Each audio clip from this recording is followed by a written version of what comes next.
Welcome inside. Preston Wilson, Joe Davis. Not much has gone right for the Braves this season, but one piece that has. Freddie Gonzalez has moved up into the leadoff spot. That's Nick Markakis. Freddie Gonzalez did not have enough good things to say about Nick Markakis. Moved him up in the leadoff spot, and he said, no problem. Do whatever you need to do to help us win games. He's leading the league in doubles right now with 7. He's been a model of consistency in this lineup, and they need him if they're going to keep getting this thing going. And he said he figures that Markakis could stick in that leadoff spot for quite a while. He's in there for the second consecutive night tonight as the Braves try to clinch a series win.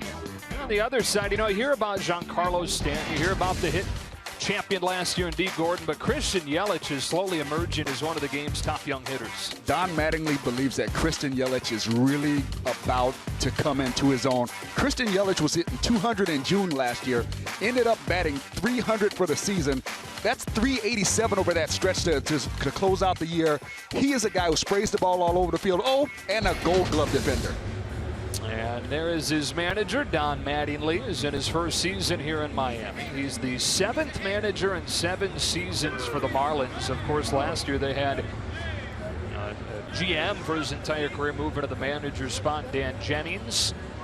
Since moved on, and Mattingly in his first year here in Miami. And on the other side is Freddie Gonzalez, who managed you once upon a time. When I was a Marlins farmhand who was a AAA manager, he coached me here in the big leagues as well. Freddie's just a great all-around guy. You don't find many people that don't have great things to say about Freddie Gonzalez, and he's embraced this challenge with this ball club in the Braves that he has. He knows they're making some moves to try to get better. He's riding it out, and he does feel optimistic about the direction that this team is going in. And this rebuilding project, he's been the guy that they've kept in that managerial role, trying to see him through it. And he sends this lineup to the plate tonight. Again, it'll be Nick Markakis. It'll bat leadoff. It is a lefty-heavy lineup. In fact, the only right-handed position player is Gordon Beckham hitting second. Adonis Garcia out of the cleanup spot. And the pitcher, Bud Norris, will bat right-handed as well. But a lot of lefties in this Braves lineup. They face off against Tom Kohler, who takes the bump for his second start of the season, and this guy has become a workhorse for this Marlins club the last few years. Tom Kohler led the team in innings last year, 187 in third. He was the guy who had 31 starts. That means he was out there every time he was needed. Been a linchpin for this rotation. Even when Jose Fernandez was out, he was there. When Cozart was out, he was there. He's been the guy that's been a steady force in this rotation. Makes his second start with his defense around him. One of the top outfields in baseball potentially, with Yelich, Ozuna, and Stanton. Martin Prada, the veteran, at third. Echeverria, one of the great fielding shortstops in the game. Gordon has gotten so much better defensively at second. Boras at first, and Real Muto does the catching for Tom Kohler. Atlanta with a 6-3 win last night in a game that Miami led 3-0 after 5. The Braves came from behind with 2 in the 7th, and 4 in the 8th, and then after the game, before the media had access to the locker room, they were playing "We Are the Champions" playfully after snapping that 9-game losing streak. Well, you have to have a sense of humor in the big leagues. And the fact of the matter is, if they lose 6, 7, 8, 9 in June, it's not that big a deal. It's just that it's at the beginning of the season that things get magnified. Same thing offensively. If you go 0 for your first 15, it's not that big a deal, but because it's in April, it's that big a deal. Yeah. Tom Kohler, 6'3", 29-year-old out of the Bronx, ready to work against Nick Markakis, who's started in the leadoff spot. Last night was his first one this season. They had Ender Inciarte hitting leadoff, but Inciarte out with a hamstring injury. Alex Smith called up, made a couple of starts in that spot, but has gotten off to a slow start. So Markakis is in there and swinging at the first pitch and lining a base hit to right. So Markakis has reached in all 11 games this season, and the leadoff man aboard against Kohler. Well, talk about not letting a guy get comfortable. Kohler throws in that fastball. Markakis turns on it. Not a bad spot for Kohler. Just a really good swing on Markakis. Drives it into right field. Gets the offense going for the Braves. It's an offense so far, Preston, only 3 runs per game. That's 3rd fewest in the National League. In fact, the bottom 3 teams in runs per game in the National League are all in the NL East. The Mets and the Phillies also down at the bottom of the league. Here's Gordon Beckham in his first year in a Braves uniform. Former highly touted White Sox prospect. Taking ball one. He's put together some good at-bats for them lately, and for the first time hits in the top part of the order tonight. The Braves are very happy with what they're getting out of him, and it goes beyond the .286 batting average. Hits at bats overall, even when he's not getting hits, have been good so far this season. He's the 8th overall pick back in 2008 out of Georgia, so coming to the Braves somewhat of a homecoming for him. Took the Dogs to the College World Series during his time there. One of the all-time great players at UGA. Waits on this 2-0 from Kohler and is ahead in the count 3-0. Freddie Freeman due next.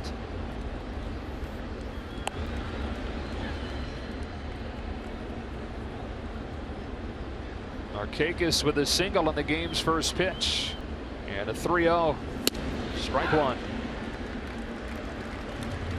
89 miles an hour, a little bit slower than Tom Kohler velocity can reach.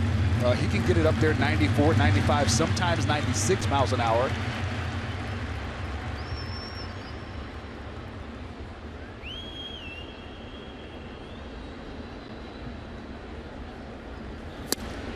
Three and two. That's just a hitter's count. He just threw it right by him right there. So sometimes, even though it's 90, it can look a little bit harder, because when you know a fastball is coming and you miss it right there, that means there's something about it that you just didn't quite get on. Well, pretty long too, 6'3", good extension.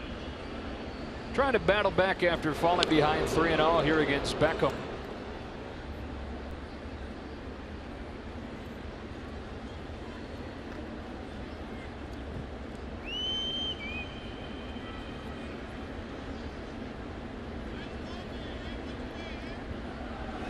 Runner takes off on a bouncing ball that'll keep him out of the double play, and Echeverria shows off that arm strength deep in the hole. 1 out.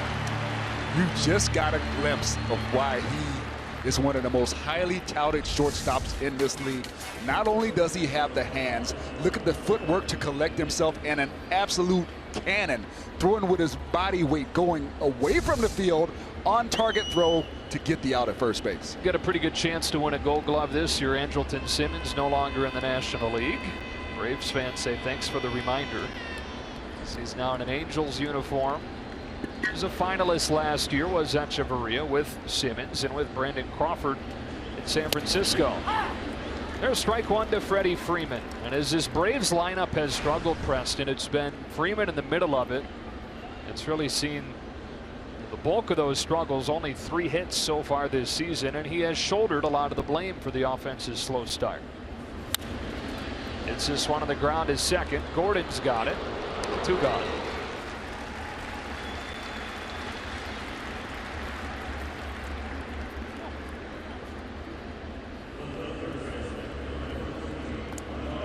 Last night's hero, Adonis Garcia, comes up. Broke the 3-3 tie with a 2-out single in the 8th. In a game that the Braves trailed 3-0. Scored the final 6 runs of that game.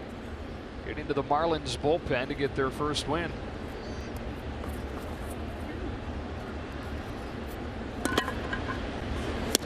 Garcia swings and misses at a breaking ball, strike one.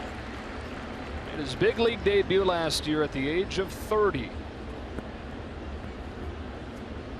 Out of Cuba, defected in 2011 when he was 27. Linked up with the Yankees, a few years in their minor league system, before coming over to the Braves as a free agent last April when the Yankees released him. This guy can flat out hit. 31 years old, you see there, but he is a base hit waiting to happen. He's got a great swing. He understands himself at the plate, and he's got a really good approach. Looked at breaking ball and foul ground. Bohr over to give it a look, but it gets out of play. It's 1-2. So makes his big league debut as a 30-year-old. And hitting cleanup for the Braves here in his second big league season. Off to a good start, hitting above 300. Knocked in 3 runs last night. Markakis started the inning with a single, moved to second and a ground out, moved to third and a ground out, and now 1-2 to Adonis Garcia. Got a piece of it into center, but Marcell Ozuna is there. And Kohler's able to pitch around the leadoff single. Marlins come up for the first time after this.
Ready to take the ball for the 3rd time in a Braves uniform, and this is a guy looking for a bounce-back season after a rough 2015. So far this year he's 0-2, but in 2015 he had a bout with bronchitis. He's about a 220-pound guy, got down to as low as 204 pounds. And goes to work against D. Gordon, who bounces one back to him. And with Gordon's speed, makes him hurry, but he gets him one away. Gordon's retired at the top of this Marlins lineup with it, which has a chance to be pretty darn good. You've got the batting champ at the top in Gordon. Ozuna coming to the plate in the 2 spot. Then it's Christian Yelich, who's number 2 in the majors right now, batting average. Giancarlo Stanton, perennial all-star in the middle, with Prado, Borre, Almuto, and Echeverria in front of the pitcher Tom Kohler.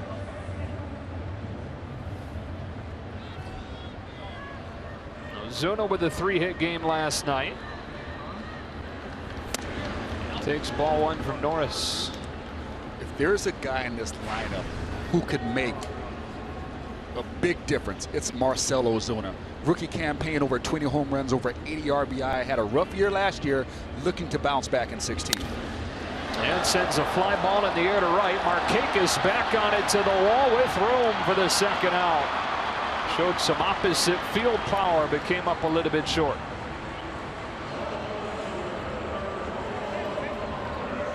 There's his hitting coach, Barry Bonds. Good approach there, stayed on that ball. It's just a very big ballpark. Some ballparks that might be off the wall or even out. Right there, Markakis does a good job of getting back, finding the fence, makes that play nice and comfortably. That's a good experienced outfielder right there. No panic on the track. So 2 up and 2 down for Norris, and Christian Yelich comes up. Yelich off to a fantastic start, hitting .429.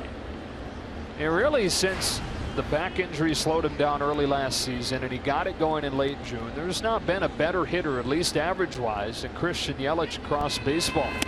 Go back to the end of June. The end of June until now, Christian Yelich, #1 in the majors, hitting .364, #2 overall this year right now. He's just a guy that knows he can hit, and he's been like that since the first day he stepped into the major leagues. 2 balls and a strike. A guy that was a first-round pick back in 2010. 24 years old in his 4th big league season, and a guy that Don Mattingly really excited about when we had a chance to talk to him before the game today. Said he is on his way to being one of the best.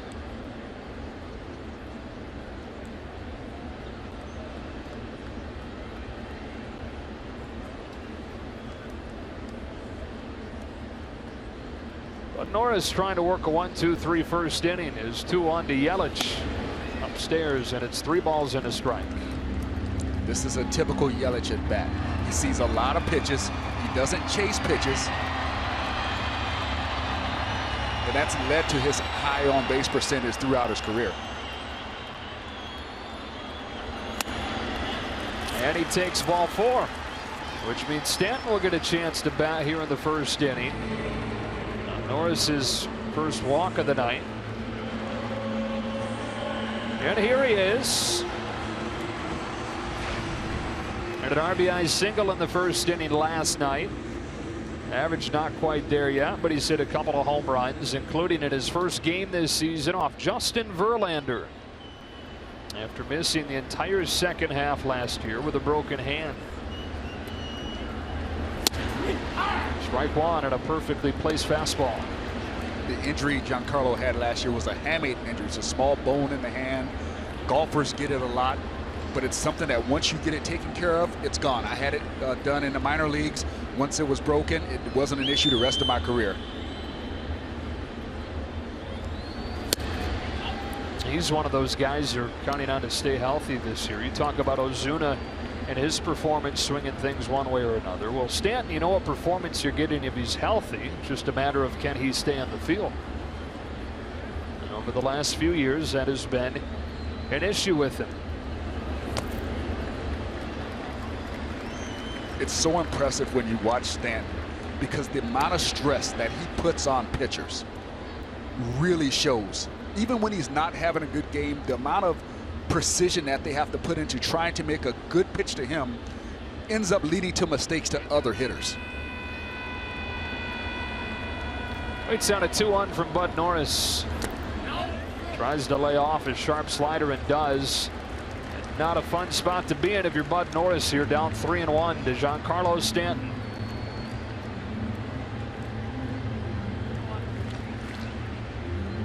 Hammered 27 home runs before breaking his hand in June last year.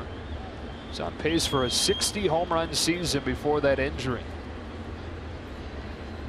Yelich at first with 2 gone and a 3-1 to Stanton. Fooled him, 3-2. That shows you the level of respect that the major leagues has for Giancarlo Stanton. It's the first inning. 3-1 count. They drop a 3-1 slider on him because they know the power this guy possesses.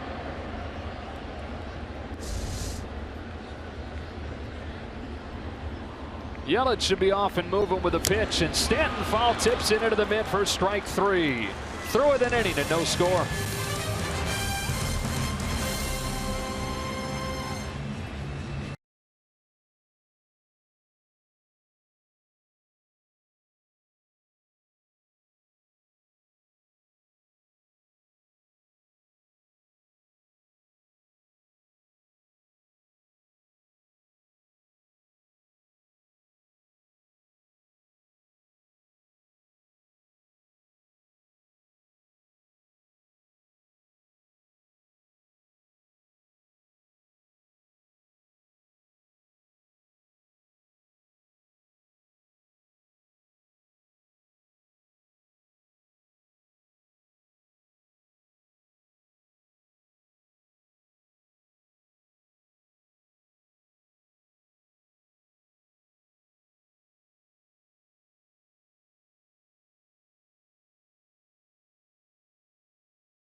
5, 6, and 7 coming up for the Braves here in the second as A.J. Pierzynski takes ball one from Tom Kohler,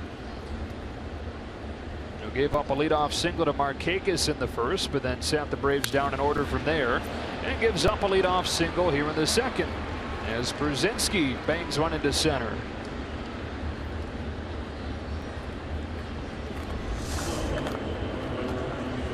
See Pierzynski jumping all over this fastball. Whenever you see the catcher have to reach back across the plate in locations off, big league hitters usually pretty good swing on it. And A.J. Pierzynski is a veteran, and he did just that. Couple of decades in the majors for Pierzynski. And a leadoff single for him here in the second. Yet another veteran comes to the plate here in Kelly Johnson. And he takes ball one. It's in his 11th big league season and his third stint in a Braves uniform.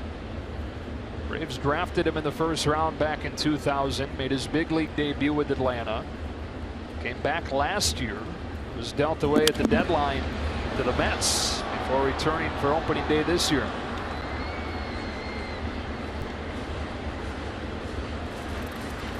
He's part of that rotation in left field now with Hector Olivera suspension for domestic violence. The investigation from MLB.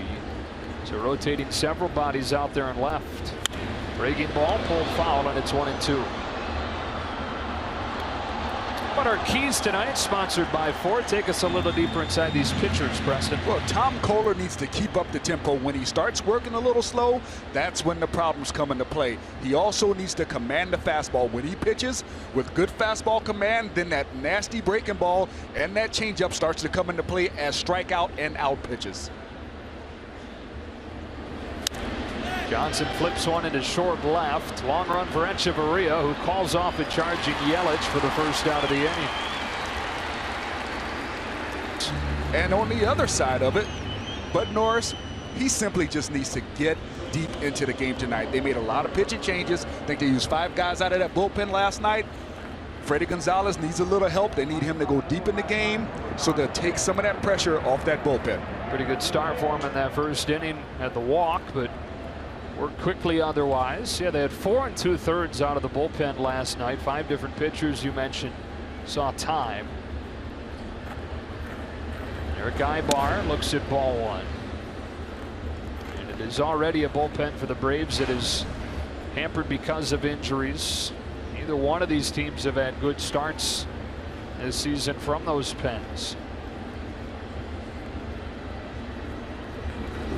Aybar in his first season in a Braves uniform and has had to live with the natural comparisons to the guy that he replaced at shortstop, Andrelton Simmons, who's now with the Angels. But Aybar has struggled defensively to begin with. He has not hit well.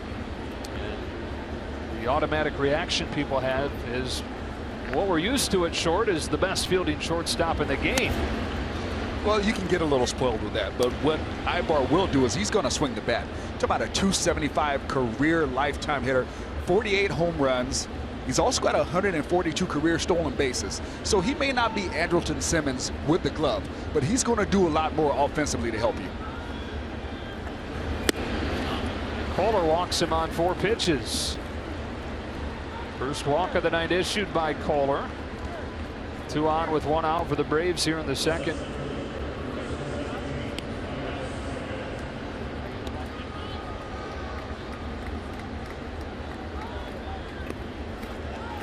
So now it's the 8-hitter Malik Smith.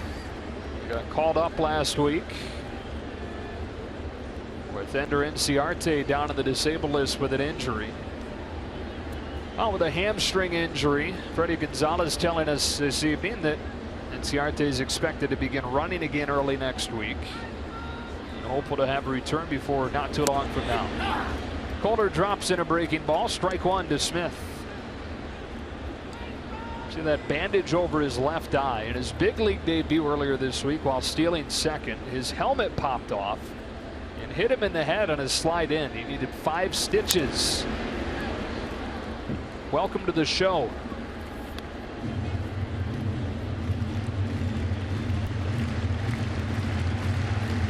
He's one of the many young guys that they're really excited about in this system. Oh, he's an exciting player. Organizational Player of the Year in 2015. Came in that Justin Upton trade. Look at the steals. 57 steals last year, 306 batting average between AA and AAA.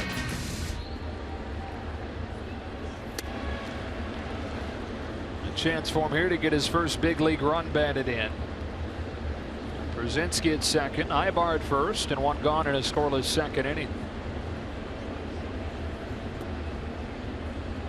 That fastball registered at 92 miles per hour on your screen there. Maybe Kohler's loosened up a little bit. I think he hit 90 in the first inning. Smith couldn't lay off a sharp breaking ball. That's the first strikeout of the game for Kohler. 2 gone here in the second. That's the breaking ball that he uses. That's that put-away breaking ball. Look at this thing, nasty, diving in the dirt. He trusts Real Muto to be able to dig it out for him. But that's why it's so important for Tom Kohler to have fastball command, because then you got guys thinking about it and you get that result on the breaking ball. And a chance for him again to pitch around a leadoff base runner. Markakis started the first inning with a single, was stranded at third. Brzezinski started this inning with a single. He's still at second with 2 gone. And Bud Norris, the pitcher, takes a fastball at 92 for strike 1. It's the first time for Norris back in the National League as a starting pitcher since he was with Houston while they were a National League club for his first few years in the majors. Career 145 hitter.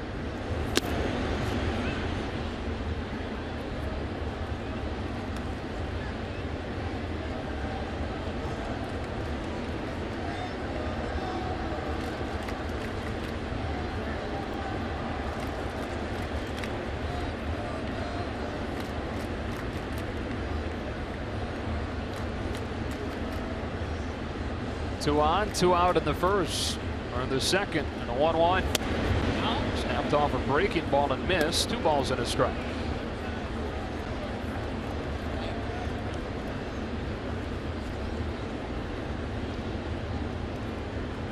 Kohler 30 pitches through 1 2/3.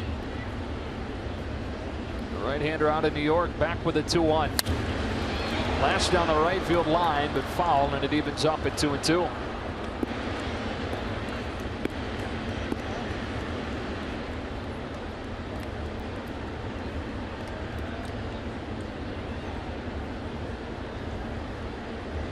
I love Tom Kohler's mentality. He's that bulldog. He's that always felt like he's an underdog, so he always pitches with a chip on his shoulder.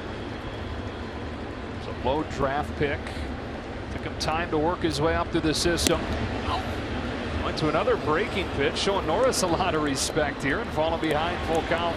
Well, he was definitely going for the punch out right there. He wanted to get this inning over with, not run this count deep. Fortunately missed a little high with the breaking ball right there, but now he's got a decision to make. Is he going to go fastball, or is he going to try to get a swing and miss on a breaking ball, try to trick it? Runners take off, and a fastball is fouled off.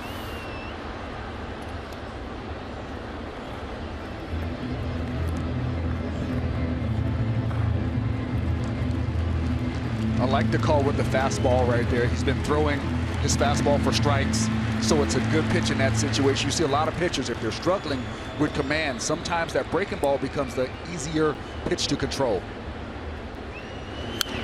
Fastball again. Norris really battling him here.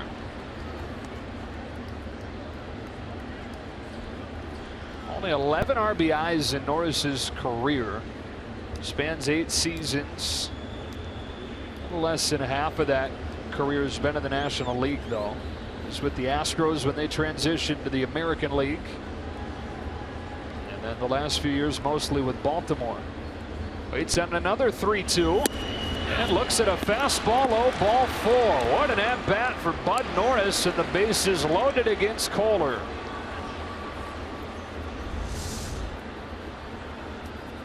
Get a look at this on the Fox tracks. Borderline pitch just a tick low. Norris does a good job of laying off of it. Works himself a walk. Tell you, the last thing you want is their opposing pitcher to run your pitch count up. Kohler's sitting on 35 pitches now, trying to get through the second inning. This is an 8-pitch at bat that Norris just worked. And Turns it around for Nick Markakis, and an opportunity here to break the scoreless tie in the second. Jumped over the first pitch that he saw from Kohler to begin the game and singled. Here he takes ball one. He has owned Tom Kohler their previous matchups. He's now reached base in 8 of his last 10 plate appearances against the right-hander. Here comes the 1-0. That fades in for a strike. It's 1-1. And don't you think Tom Kohler doesn't know that? Yeah. You know, every pitcher knows who's that guy that has their number. Markakis has been that guy for Kohler. Year 2 of a 4-year deal in Atlanta for Markakis, who waits on this 1-1 and takes it inside. 2 balls and a strike. After 9 years in Baltimore, came over last season, signed a 4-year, $44 million deal. Returned slowly last year, had to bounce back from off-season neck surgery. Still put up decent numbers. 2-1. Breaking pitch, evens it up.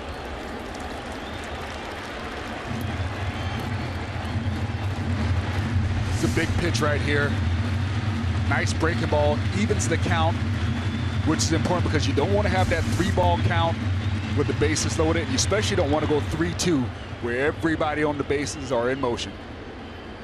Brzezinski at third, Ibar at second, Norris at first, and a 2-2.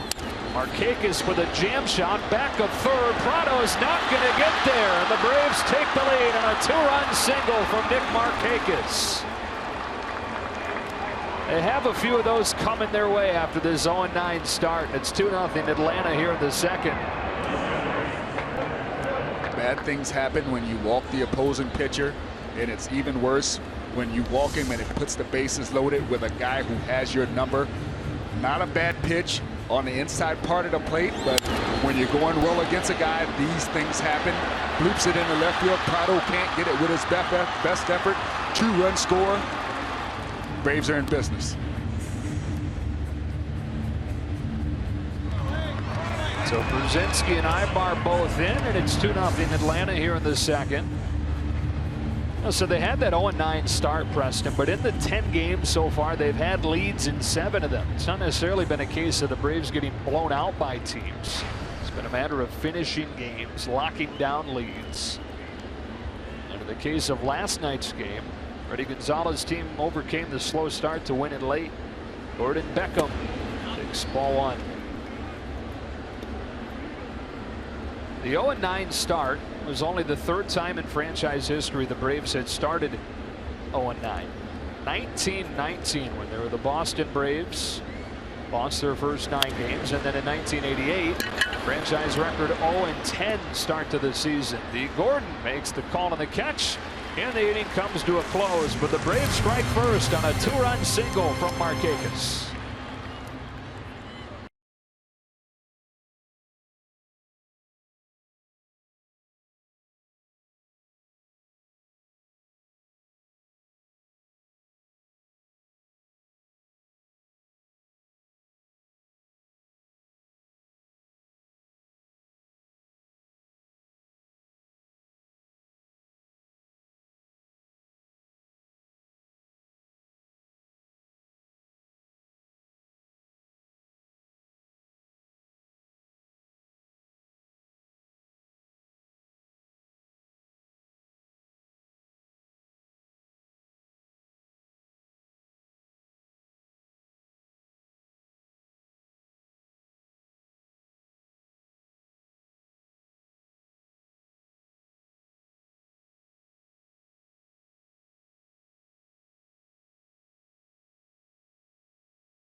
single to get the Braves on the board, and 2-0 as we go to the bottom of the second. But Norris back out there. The Braves are 1-9, getting their first win of the season last night. And we mentioned it at the back end of the top of the second inning.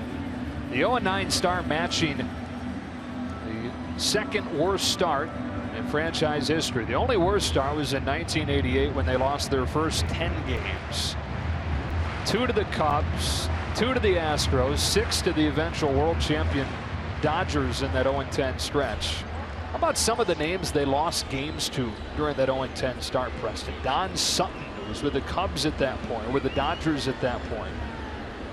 Nolan Ryan beat him during that stretch with the Astros. 21-year-old Greg Maddux was then a Chicago Cub and was not yet a dominating pitcher. He beat the Braves during their 0-10 start in 1988. Oral Hershiser, Fernando Valenzuela, up and down the list in that season opening stretch for a Braves team that went on to lose 106 games that season, which is the most that they ever lost since moving to Atlanta.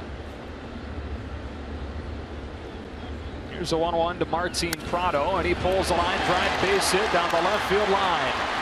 Johnson over to grab it, and Prado's got himself a double to begin this second inning. Prado came into this game batting .379 and absolutely hammers this ball down in the corner. Great swing by Garcia before he can get to it. Ball rattles around in the corner, and Prado cruises into second with a stand-up double. Paying your old team back a little bit. Martin Prado spent a lot of years in Atlanta. They know him quite well. Yeah, for 7 years of his big league career, he was an Atlanta Brave, and has turned into a really good leader for this Marlins squad. Here in his second season in Miami. Leadoff man aboard for Justin Bour. Looks at strike one. Something unique about Martin Prado, he has this thing with the team where the last out, the ball has to come to him. So even if the ball is over at first base, they throw it back to Martin Prado before they leave the field. Something really interesting to watch. It's kind of one of those team building things that they've done. Bour with a jam shot, base hit into left. Prado comes in to score, and it's 2-1 as Bour and Prado go back-to-back with base hits to start the second. Don Mattingly's got to be extremely happy about that. We spoke with him before the game, and he said one of the things that Justin Bour has really done to come along with is letting the ball travel and hitting it the other way. Now, we know that one wasn't exactly lined very hard, but it's having an idea at the plate of what the other pitcher's trying to do to you, not trying to do too much in these RBI situations. Good things happen, and he got the Marlins on the board with a base hit knock the other way. That was something that he hardly did at all last year in his first full big league season with the Marlins, but more and more as this young season has rolled on. The 7-hitter JT Realmuto looks at strike one. There's an old adage in baseball, good hitters get jammed. It's because they see the ball longer, they let it travel to them. They're not afraid to get beat. You got jammed a lot, didn't you? When I learned how to hit, yeah.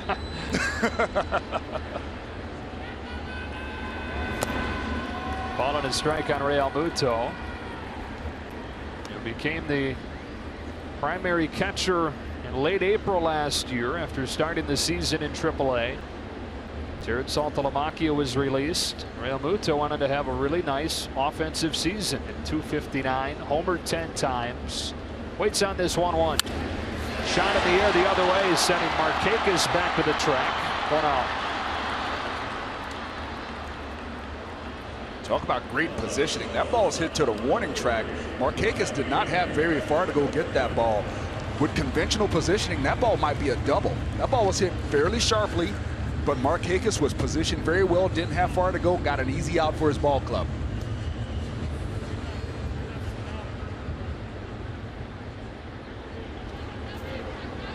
Brings up Adeiny Echeverria.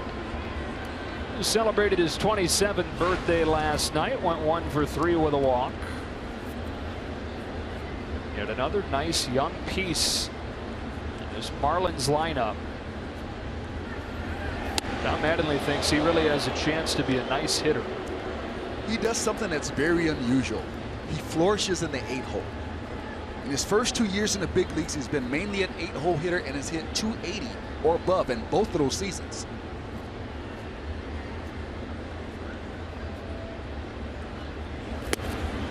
His 4th year in Miami total now. Came over from the Blue Jays as part of that big 12-player deal back in 2013. Jose Reyes, Mark Burley, Josh Johnson all involved in that deal.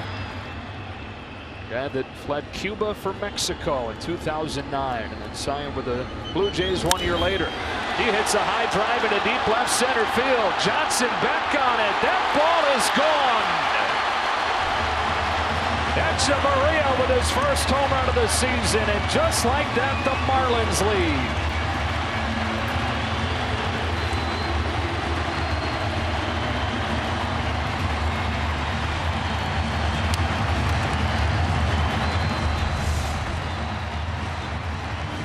Great swing right here by Echeverria. Picks on a slider that hangs in the middle of the plate, and he drives it back through the big part of the field. And you know what? Don Mattingly might be onto something. This kid has a really nice swing and may be coming into his own offensively. So after the Marlins give up 2 in the top of this inning, they quickly respond with 3 in the bottom half. RBI single from Justin Moore. Now a 2-run homer from Adeiny Echeverria. Now Tom Kohler taking a ball from Norris. It's 1-1.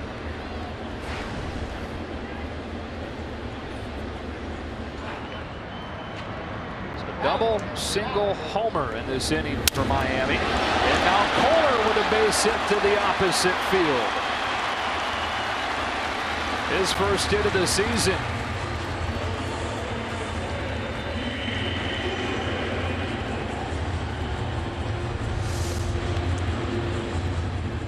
Tom Kohler catches one off the end of the bat, serves one out there right in front of the right fielder, picks himself up a base knock.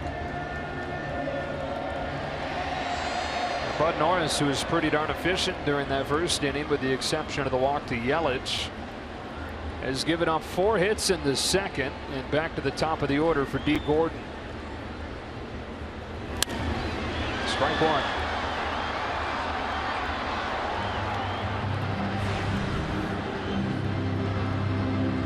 National League batting champ last year.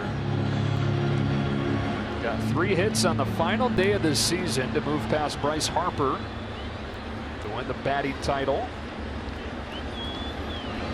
He was the first guy since Tony Gwynn in 1989 to get 3 hits on the final day to come from behind to win the batting title. It was an incredible performance. I was there in that ballpark, and he did it with power. He did it to all fields, and he did it on different pitches. Double off the wall, home run. It was just a really great performance on a guy who had to have it, and he did it.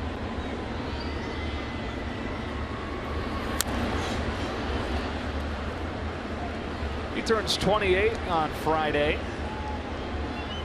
6th major league season, 2nd one in Miami. Of course, the first 4 were with Don Mattingly in Los Angeles.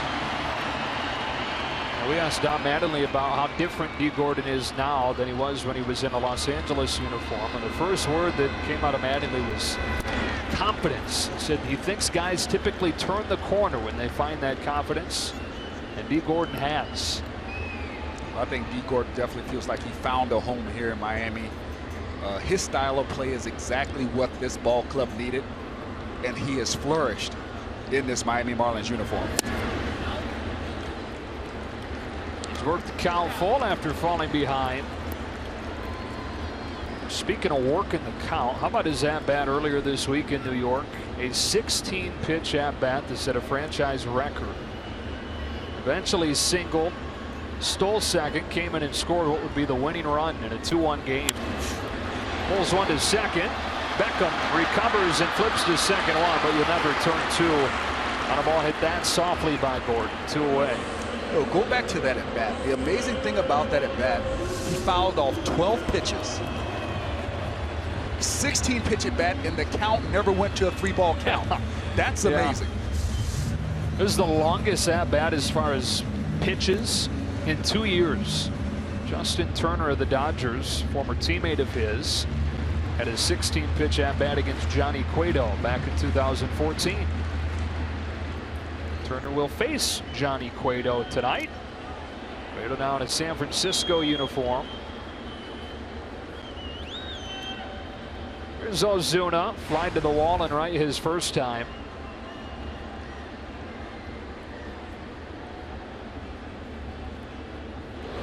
Gordon barely gets his hand back in, taking a heck of a lead over there. Very unique right there. A lot of pitchers put the ball in the glove. Norris came set with the ball in hand, never put the ball in the glove, went straight from that position and throw the ball at first base. Ball in hand here, see it holding by the leg. Now he puts it in the glove, trying to give D. Gordon some different looks. You know you got a serious base threat over there. You want to mix it up. You don't want him to get comfortable with a rhythm or with a look. So you do things like that. Throw from set before you even put the ball in the glove. Then from set, got to change up those looks. Help out A.J. Przinsky, who needs some help right now in that department. 0 for 6 and trying to throw guys out. There goes Gordon. Swing and a miss. 0 for 7. Gordon with a stolen base and sets up an RBI opportunity for Ozuna. It's just so hard to stop him when he gets a decent jump. His acceleration is so great. Watch this jump. Good acceleration. He's at top speed after the second or third step. And if you're A.J. Przinsky, there's not much you can do about that. Decent jump. With that acceleration, he's in there safely.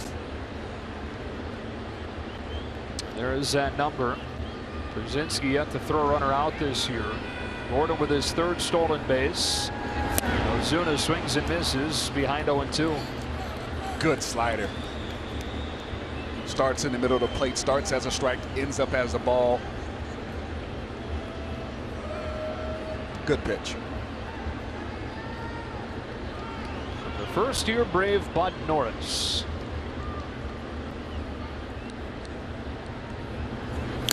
Foul tipped into the bin for strike 3, and the inning is over. RBI single Justin Moore, and then a 2-run homer from Adeiny Hechavarria, his first of the season and the first Marlins lead.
Getting on the board in the second inning, but Norris giving up a 2-run shot to Adeiny Hechavarria, who hit 2 home runs as a rookie, hit 3 the following year, hit just 1 in 2014, had a career high 5 home runs last year.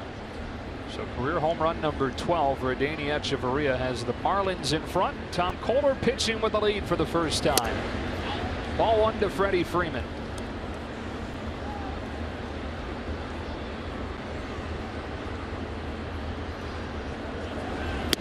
Freeman homered himself in his first swing of the season against Max Scherzer, but since then has gone 2 for 28. Similar to the Braves' slow start, going 0-9, because it's at the start of the season and you don't have a full body of work to balance it against, it gets magnified.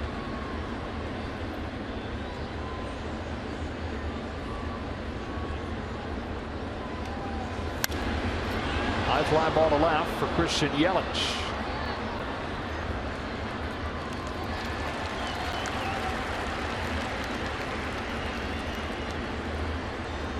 So Kohler retires Freeman, and it brings up Adonis Garcia.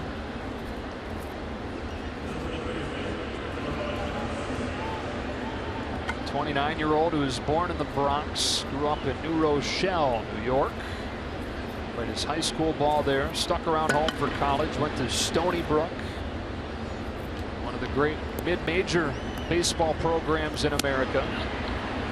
Kohler's father, a policeman, the NYPD, was one of the first responders on 9/11. Right-handers 1-0 to Garcia. Line to right, base hit.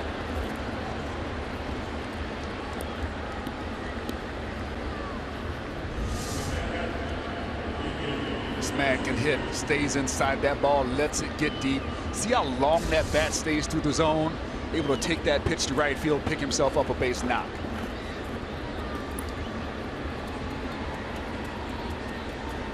Talking about Tom Kohler, he does have that mid-major mentality. He's always got something to prove. Wasn't a high draft pick, wasn't always a top prospect, had to battle for everything he earned in the minor leagues.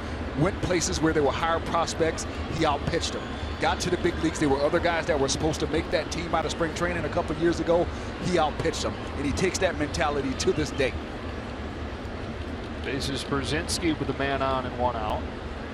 After a long pause, time is called. Yeah, it was an 18th round pick out of Stony Brook. And he said there were times early in his career where there were guys that he knew he was better than, but because he was drafted after them, he had to watch them take the ball, them get the promotions, until he was given an opportunity to prove himself. Well, that's just part of the politics of baseball. Sometimes it's not fair, but when you're an organization and you invest money in higher round draft picks, you know, it helps you to try to figure out if you can validate that pick. You got to give those guys that you give the money to a chance to play. Breaking ball hit in the ground to first. Bohr goes to second, 1. Back to first, too high. And into the camera well. So Brzezinski will get second on the throwaway from Echeverria.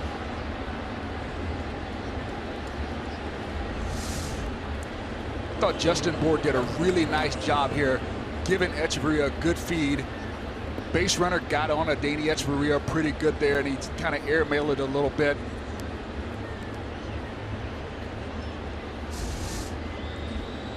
Just got to target that throw a little better. Even if the first baseman isn't set back on the bag, you have to throw to the spot and not the guy. We're seeing less and less of these poor throws on turns because guys aren't getting contested. Rarely are you seeing anymore that jump throw from short because of the new slide rules. Strike 1 to Kelly Johnson. It's a rule that a lot of players are having a hard time adjusting to, and it's not just the base runners, the infielders. A lot of infielders don't particularly care for the base running rule at second base, but it's something that's there, and we're going to have to work with it. It's taken some of the artistry out of middle infield play. A lot of middle infielders feel like there is a certain talent that goes with turning a double play, and when you take that contact out, a possible contact, now anybody can turn a double play because there isn't that level of difficulty. But the bottom line is it's intended to help keep guys healthy. Anytime you have a rule change like that, though, there's going to be a period of transition where it swings a little bit too far towards the rule and typically tends to kind of even itself out as time moves on, and the league and umpires and managers and players all working together to try and figure out where this thing belongs. And I understand the erring on the side of caution. I think every league should aim to protect its players. Now it's going to have to go into a functionality mode. You're going to have to put it in a mode that still is baseball. Ellie Johnson floats one into shallow center. That ball's dropping for a base hit. And the Braves have tied the game on a 2-out base hit from Johnson as Brzezinski scores from second. All 3 Braves runs have come on 2-out bloops. Both pitchers have been unable to get the shutdown inning after their offense has given them some runs. Ozuna had a long way to go right here to try to stop this ball. Unfortunately, he takes it off the cheek, allows Johnson to go to second base there. But both offenses are doing a good job at pecking away after the lead had been surrendered. And so the error on the throw from Echeverria comes back to bite Miami. It's Brzezinski taking second on the throwing error. Winds up scoring on the bloop.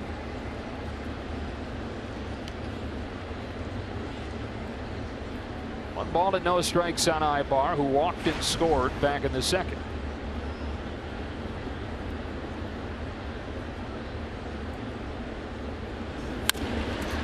Hard hit on the ground to second. Gordon's got it. And the inning is over. But the Braves tie the game on a 2-out base hit from Johnson.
Three locked at 3. Joe Davis, Preston Wilson back at Marlins Park in Miami, where the Braves got their first win of the season last night, 6-3, and have tied the game here in the 3rd inning.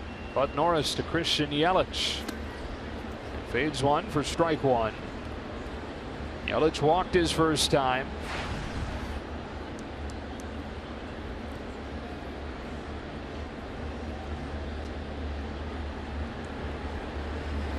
There was a time, Preston, where people were talking about this outfield for the Marlins potentially being one of the great young outfields in the game. You had Yelich, a slow start last year, finally got it going. Stanton has been injured the last couple of years. Ozuna, a down year last year after the breakout. They keep those guys healthy, and you get a bounce-back season from Ozuna.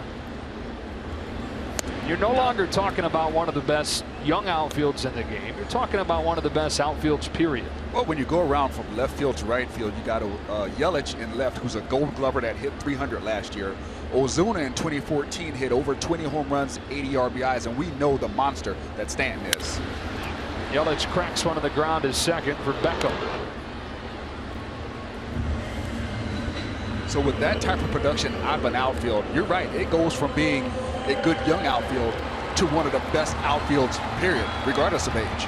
They just love to have some stability for their stars. You know about Stanton and his injury problems. Of course, Jose Fernandez coming off of the Tommy John surgery. This is the first time since early 2014 that they've had both of these guys healthy, Fernandez and Stanton. He's missed an average of close to 50 games this season over the last 4 years. It was the knee surgery in 2012. It was the hamstring the year later. He was hit by a pitch in the face in 2014 while he was on his way, many think, to winning an MVP. Wound up missing the last month. Clayton Kershaw won it. And then last year, the hand injury we talked about. You know, I really think he should have won MVP because even though it was in the last month, he still only missed roughly 2 weeks worth of baseball. And if you look at that season, Clayton Kershaw actually missed the first couple weeks at the beginning of the season. So I don't think he should have been penalized for not playing in those last 2 weeks. He had a monstrous season. There was nobody who did what he did offensively. And to see a pitcher get it, I don't know, that kind of that left a little sour taste. Yeah, that left a little sour taste in my mouth for the season that he had to not get the MVP. Stan follows it back 2-2. What a career he's put together. Just a matter of him staying on the field for him. Already 183 home runs. Part of the franchise leader in homers. And his 7th big league season now as a 26-year-old. Debuted back in 2010 for the Marlins.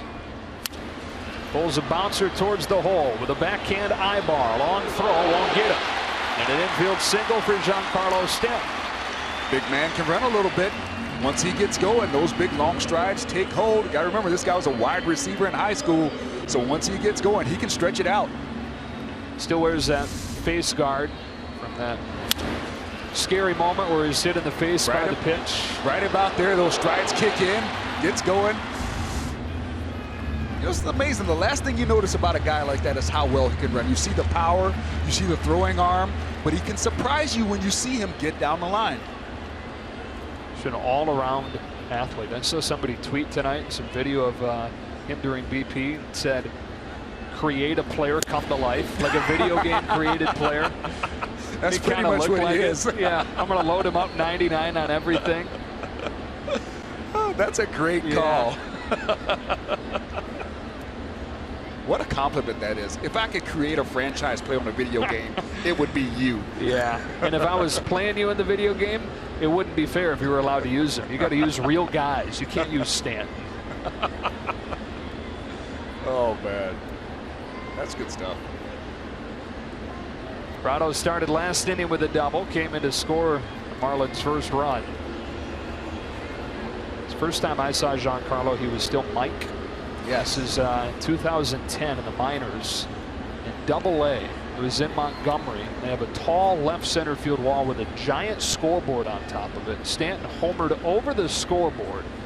Was called up for his major league debut the next day.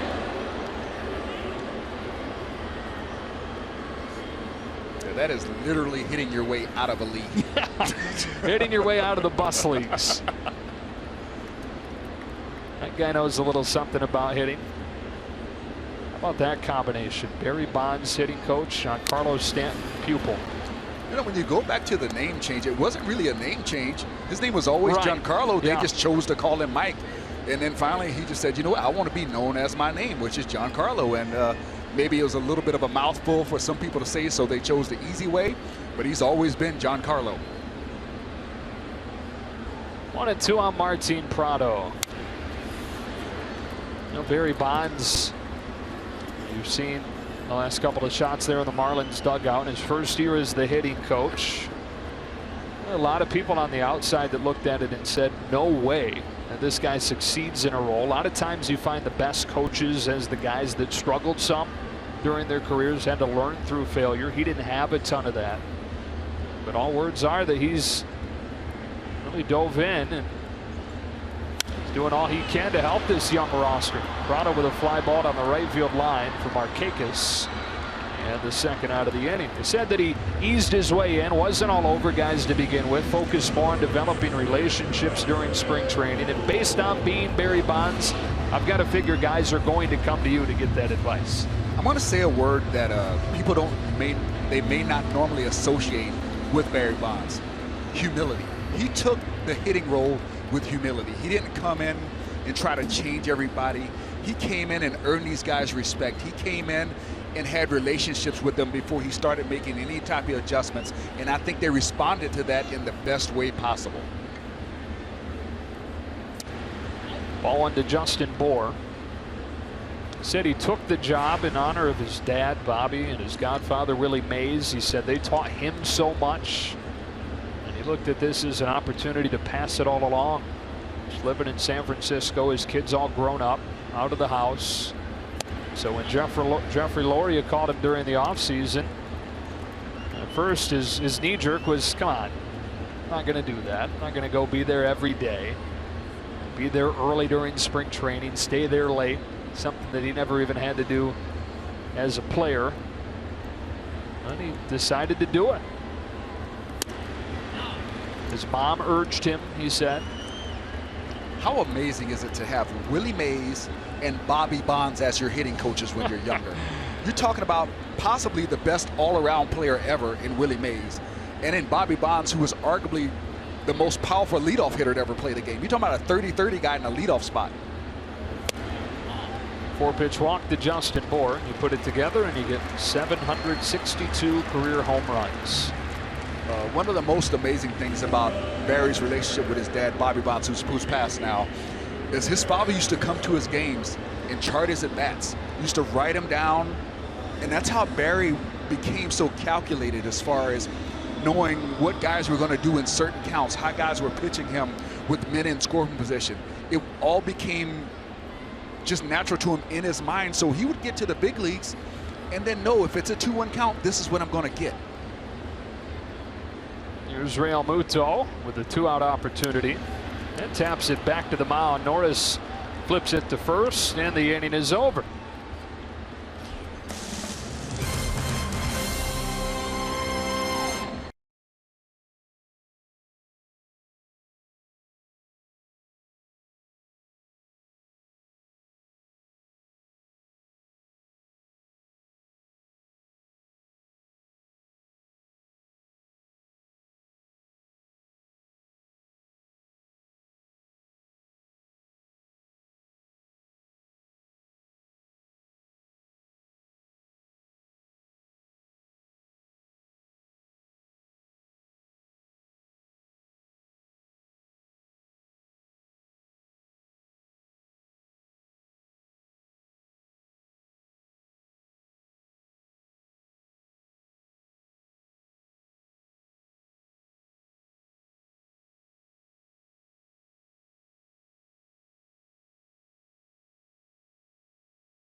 The short track tomorrow at Bristol. Kyle Busch looking for his 3rd consecutive victory, all beginning at 12:30 Eastern, only on Fox. You can also watch it live on Fox Sports Go.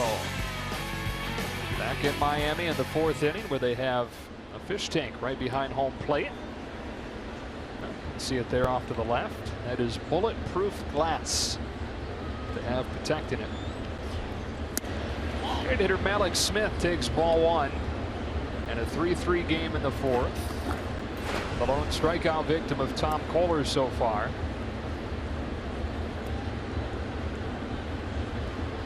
Brings a 1-0 and misses low.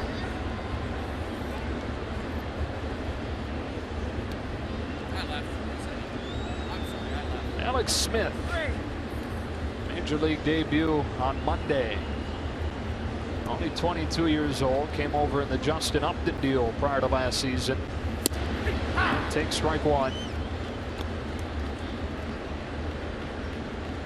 1 for 16 so far as a big leaguer.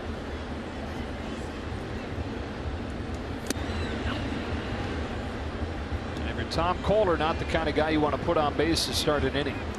You definitely don't want to do that, because then it puts you in a situation, if he steals that base, then the pitcher can sack him over to third base. You got a man on third with 1 out. And Smith hammers one in the air to right center field. Stanton turns on it and watches it bang off of the wall. And Smith around second, holding with a double. Well, that ball was crushed, and he was at second when Stanton grabbed it. This young man can run. I looked up. Stanton hits the ball, and Alex Smith is a step away from second base. This ball is actually played very well off the wall by Stanton. He gets the right angle, plays the carom very well. Alex Smith with a great swing, and he is off to the right. Kind of looks a little back like Deion Sanders when he used to play for the Braves, flying around the bases like that. Well, you mentioned walking and then stealing second. He's there himself. And now Norris will try and move him over there, but the go-ahead run in third for the top of the order.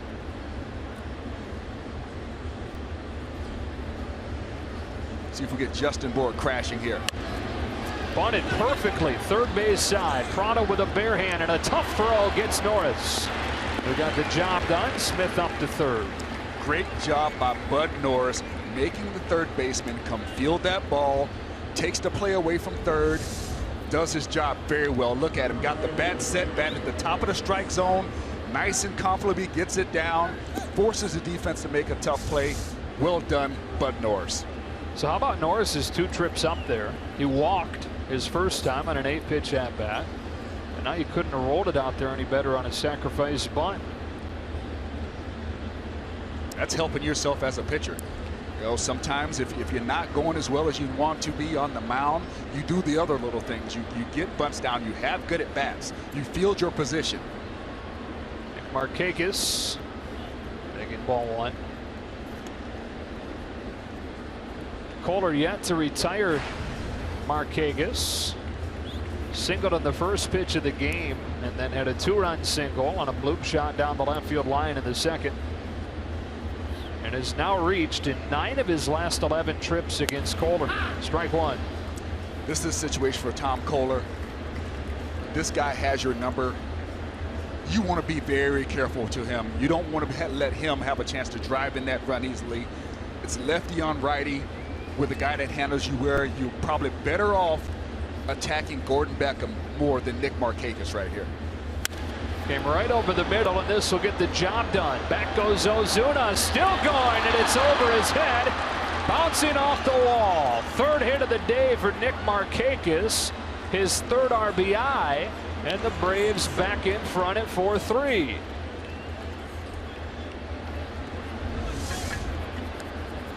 Nick Markakis does a good job going down and getting this pitch. This pitch is at the very bottom of the strike zone, but he doesn't try to do too much.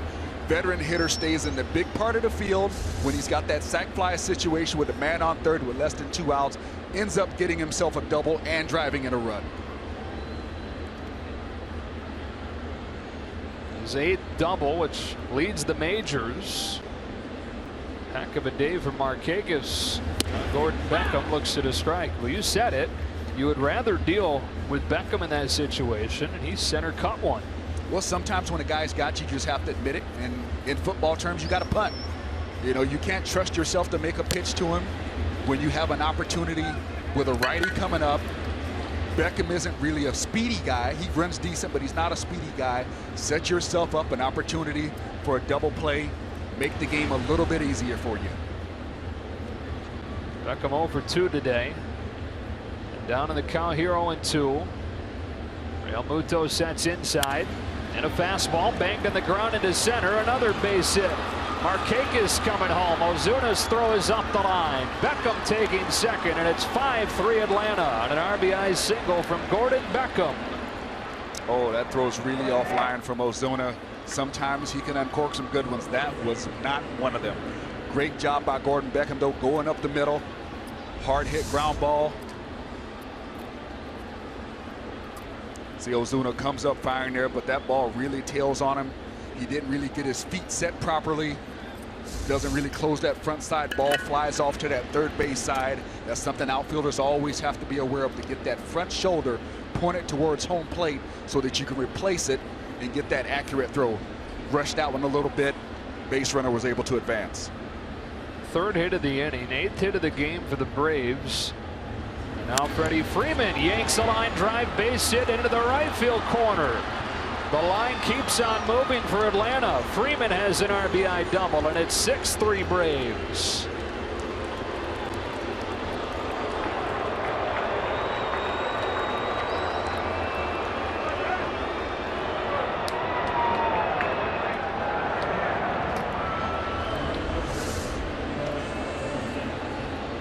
Freddie Freeman likes the ball down in the zone. He gets a breaking ball that falls right there about knee-high, rips it into the corner, and the Atlanta Braves just keep replacing that man at second base, batter after batter.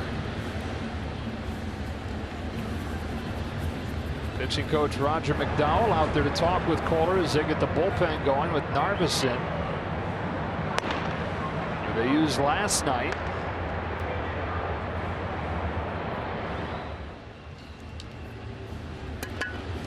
Freddie Freeman is one of those guys that you have to pitch counterintuitively. They tell you to keep the ball down all the time. Freddie Freeman is not one of those guys. He's a notorious low ball hitter. He's got that natural loft in his swing as a lefty. So sometimes you're better suited to pitch him up in the zone a little bit because he has a harder time getting to those pitches with his natural swing. And that was not Roger McDowell making a mound visit for the opposing team. That's why Nieves out there talking with Kohler, who delivers strike one to Adonis Garcia. So the Braves now 12 runs on 16 hits since the 7th inning last night. You go back to the first 4 innings last night, they didn't have a hit. Garcia hits a fly ball to right. Stan is under it. He's got it. And will test the arm, does Freeman. He's up to third.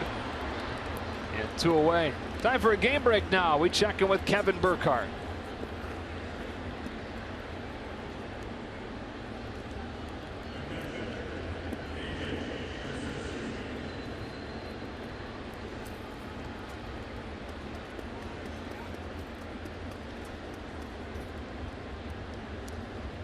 Kevin, Nationals have the best record in baseball at 8-1.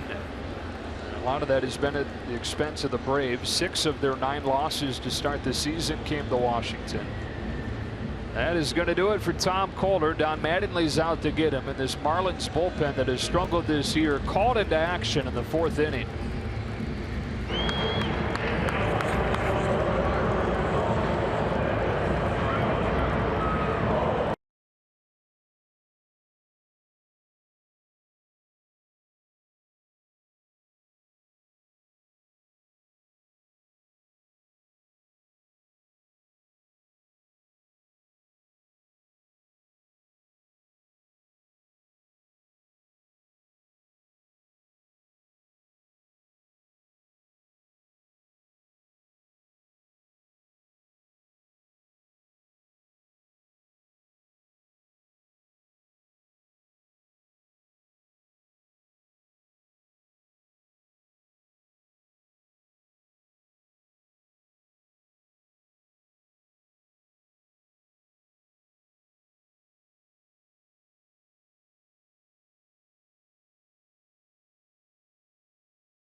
Ultimate Fighter, Team Joanna and Team Claudia, featuring both strawweights and light heavyweights. It all begins with the season premiere Wednesday, 10 Eastern, only on FS1. And don't miss Tough Talk immediately following each new episode, all season long. So the Marlins have to go into the bullpen. Speaking of tough, Chris Narveson has to come in there. The team already down 6-3. His second appearance in as many games, and trying to forget about last night's outing.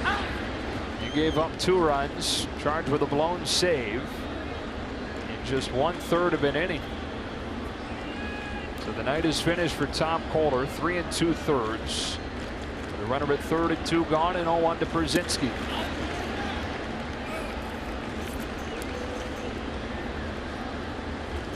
If there was one thing this bullpen was designed to do, it's to be able to recover some of the games where your starter leaves early. You have a lot of guys in the bullpen who are former starters. Edwin Jackson, Chris Narveson. Those guys can stretch out the game for you if your starter happens to leave early. So Dom Mattingly's pen, as a result, has pitched more innings than any other in baseball so far this year. Brzezinski hits one to the ground to first. Justin Moore takes it to the bag and finishes the frame. But the Braves get 3 to chase Kohler.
Three runs on 5 hits and 2 walks over the first 3 innings allowed by Bud Norris. Between innings, what is it that he's doing right here? Any idea?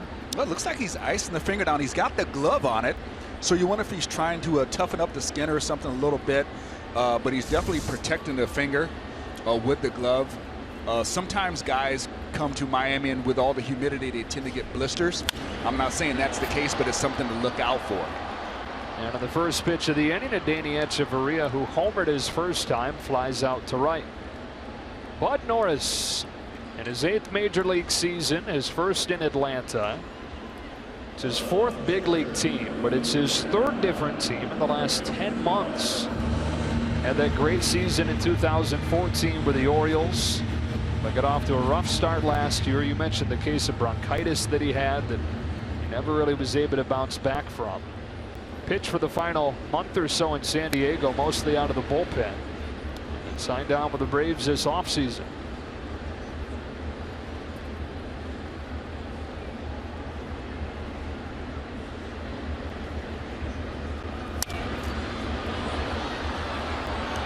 Chris Narbison batting for himself here in the 4th inning.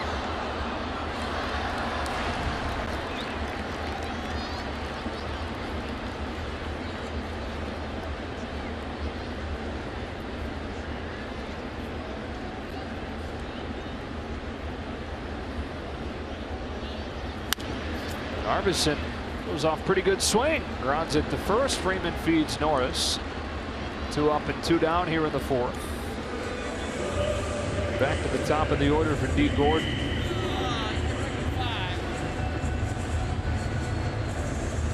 Now the Braves counting on a bounce back year from Norris. The .672 ERA that he had last year was the worst of his career, but it came 1 year after his best year. He won 15 games for the Orioles during that playoff run in 2014. Won a game in the postseason and an ALDS win over the Tigers before they were swept out of the American League Championship Series by the Royals. The Braves hoping to recapture some of that he had in Baltimore. A tough season he had last year. He's around 215, 220-pound guy. Got down to as low as 204 after a bout with bronchitis. And when you're trying to do that in the midst of a major league season, it's going to be really tough on you. Only Shane Green in Detroit had a worse ERA last year in the majors. Green's first year in Detroit. And Norris's first year in Atlanta, looking for his first win. Ahead of Gordon, 1 ball and 2 strikes. Those are the numbers last year.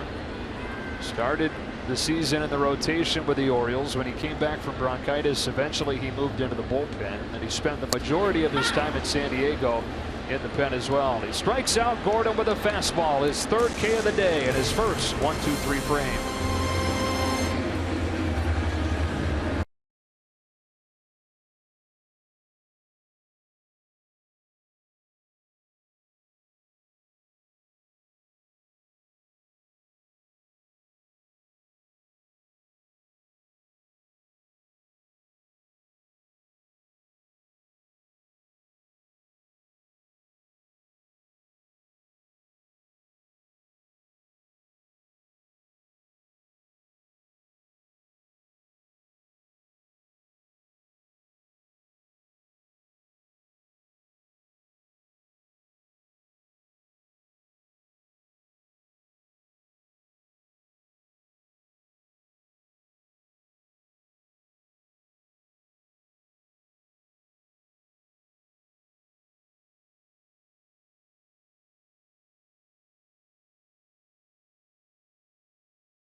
Johnson sent the lead off this inning for the Braves against Chris Narbison, who's in for Tom Kohler.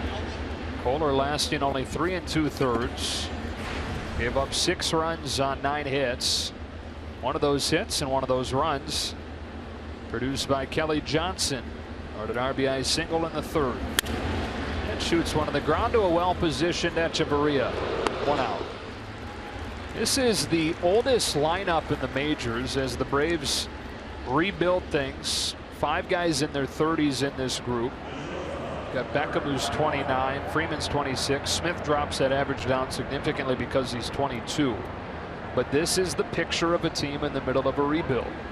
Yeah, you got a lot of veteran guys coming around that have been places. trying to find a spark here. You get veteran guys because you don't want to overexpose some of your younger talent and rush him up. Sometimes one of the worst things you can do is overexpose a guy before he's ready for the big leagues. Eric Ibar, perfect example of a guy that fits in well with what they're doing. He's in the final year of a 5-year deal. They've got a lot of nice middle infielders in the minors right now. And really, Ibar of a stopgap for those guys. Instead of rushing them, like you mentioned, you get a quality major leaguer in there, at least for a season, to help transition those guys as Ibar flies out to away in the 5th. And in speaking to Don Mattingly early in the game, the Marlins have that same type of idea with their bullpen. They got Bearclaw, Ellington, and Orania in the minor leagues, and they're getting them seasoned. They want them to get a little more settled in, get them a little better idea about throwing strikes and how to pitch in the big leagues before bringing them back up. Alex Smith, the exception rather than the rule, with that lineup averaging more than 30 years old. He is the youngest, 22. Doubled and scored his last time up, part of that 3-run fourth.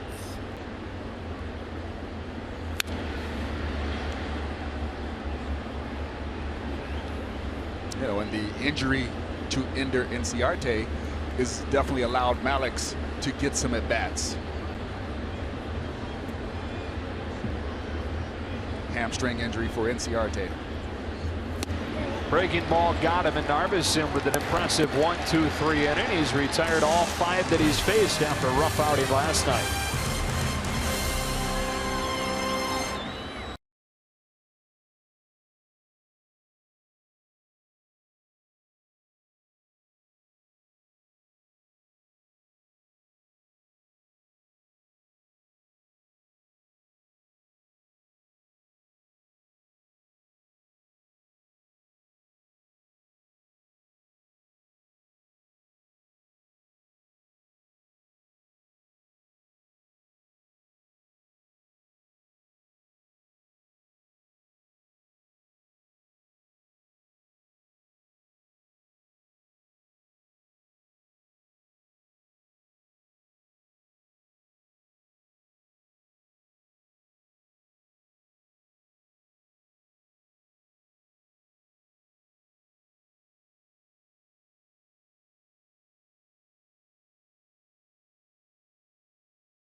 To get major league coverage, T-Mobile has doubled its 4G LTE in the last year and now covers over 305 million Americans. Preston, I'm having a hard time finding your bobblehead in there. You know why? Why is that? Because it's not in there. Why is that? I wish I knew. Just I don't have a bobblehead. We got to get you one. You know what? I might have to start my own petition. You know, I had a 30-30 season here, still lead the team, career, you know, well, season RBI, you know, total here. No bobblehead yet. No. Oh, hopping in on Ozuna, who bobbled his head back to get out of the way. 1 ball and 1 strike. Nora says, my bad, got away from him. Looked like a changeup, though, that got away. Wasn't a fastball. He tried to get a changeup, throw to Ozuna there, maybe get him out front. Slipped out of the hand. That bobblehead case fits, by the way, just to rub a little salt in the wound. 609 bobbleheads. Yeah. I'm pretty sure I have a couple, and I've been here twice. Thanks, Joe. Appreciate it. You know, That's a crime, man. I was going to put you on my Christmas card list, but you just ruined that, buddy. Yeah, dang. Maybe you can send me a bobblehead of yourself instead. I'll ship it right to the Marlins, and they can put it in their collection.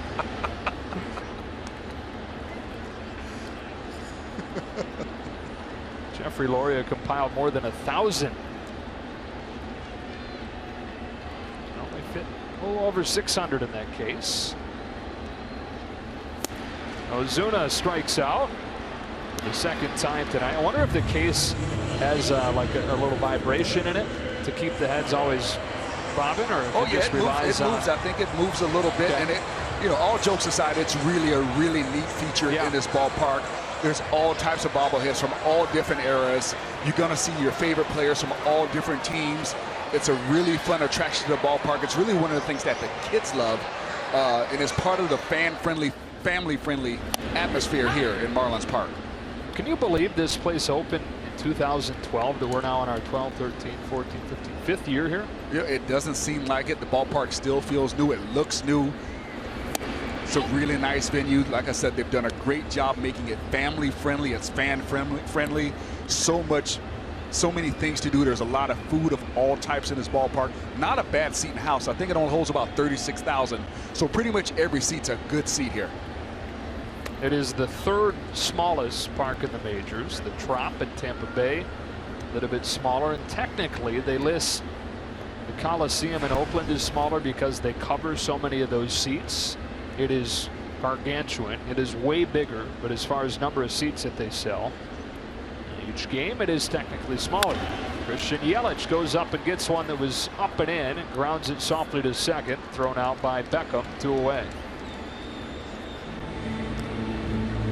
Incorporated a lot of the flavor and culture of the city of Miami in here, with all the colors, the aquarium behind home plate, the home run sculpture beyond left center. And that is a sculpture, sir. It is not a home run thing. It is not a home run structure. Oh, it's definitely a point of pride in this ballpark. It's a sculpture that really highlights everything that is Miami.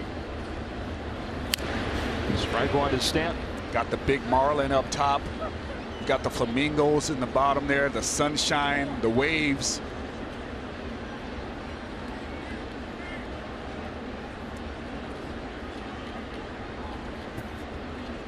It's got a South Beach feel to it.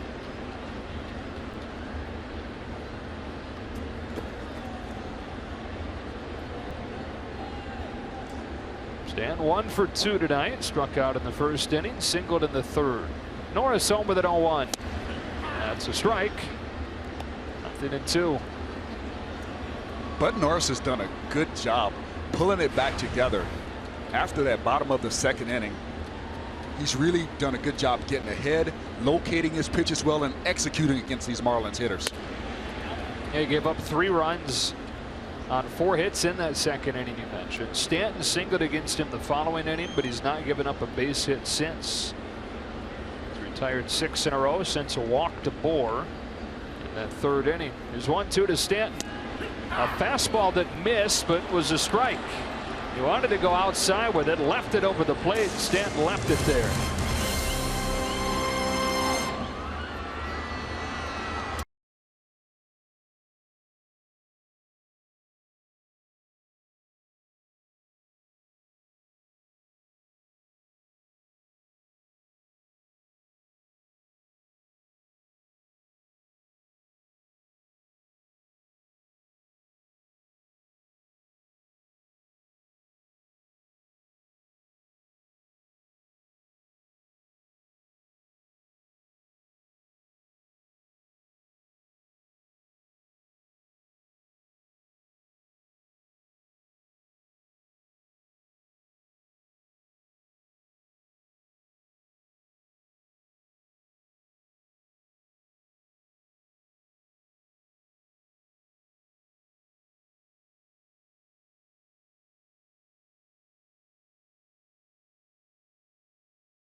Game summary is sponsored by Budweiser. Nick Markakis in his second game in the leadoff spot has hits all 3 times up. Single in the first, 2-run single in the second, and an RBI double in the fourth. As Bud Norris looks at strike one from Chris Narbison. Norris has really settled in on the mound for the Braves after that 3-run second inning. Trying to make it back-to-back wins for Atlanta after the 0-9 start. Third time in franchise history the Braves started 0-9, once in 1919 as the Boston Braves. And then what turned into an 0-10 start in 1988. Norris pulls it sharply on one bounce to third, picked by Prado for the first out of the inning. Time for a game break. What's going on, KB?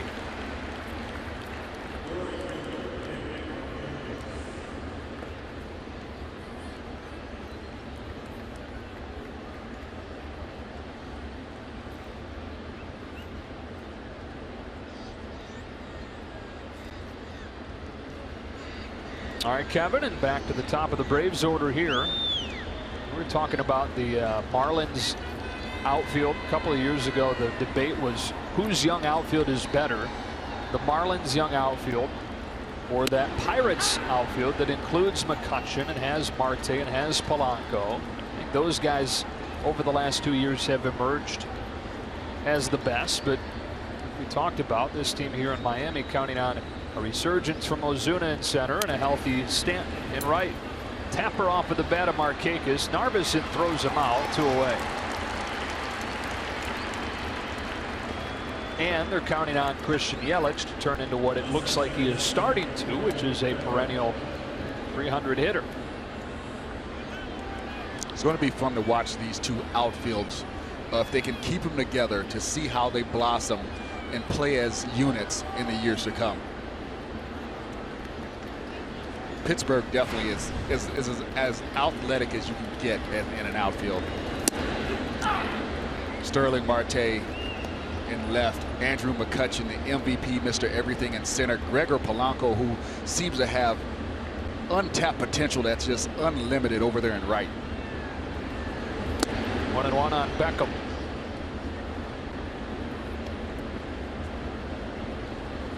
Untapped potential is always a narrative with this guy. He broke in with the White Sox.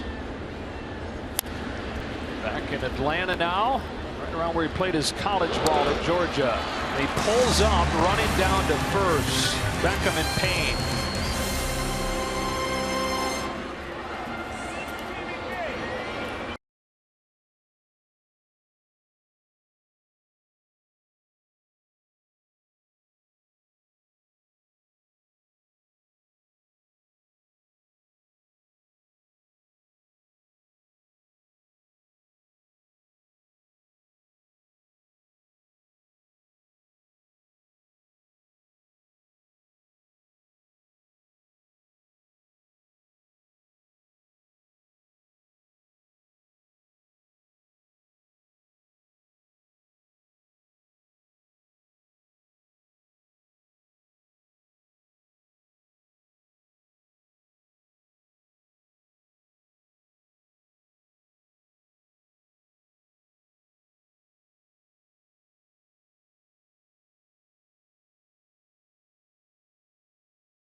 up in the game, but down another man as Gordon Beckham pulls up, running down to first. This is something when your team that's struggling, you cannot afford. They just lost Ender Inciarte to hamstring. It looks like it's a little tender. Same thing, hamstring for Gordon Beckham right there. You just hate to see it. You hate to see an injury anytime, but look at what Beckham's starting to do here. A little bit of a resurgence in his first year in Atlanta as Prado takes ball one. Daniel Castro was just caught up recently with Olivera down on a restricted list, suspended list. And Castro into the game at second as Prado looks at a strike. You were starting to feel good for Beckham and him putting up some good numbers, working his way up that Atlanta order. With the Braves in front here, searching for a second consecutive win. Finally, some reasons to smile if you're Atlanta, and then that happens. Yeah, Freddie Gonzalez talking to us before the game, saying how he's been very pleased with how good Gordon Beckham has looked at the plate, moved him up in the order as a result of that, and unfortunately, like he felt a little something in that hamstring area just now on that trip down to first base.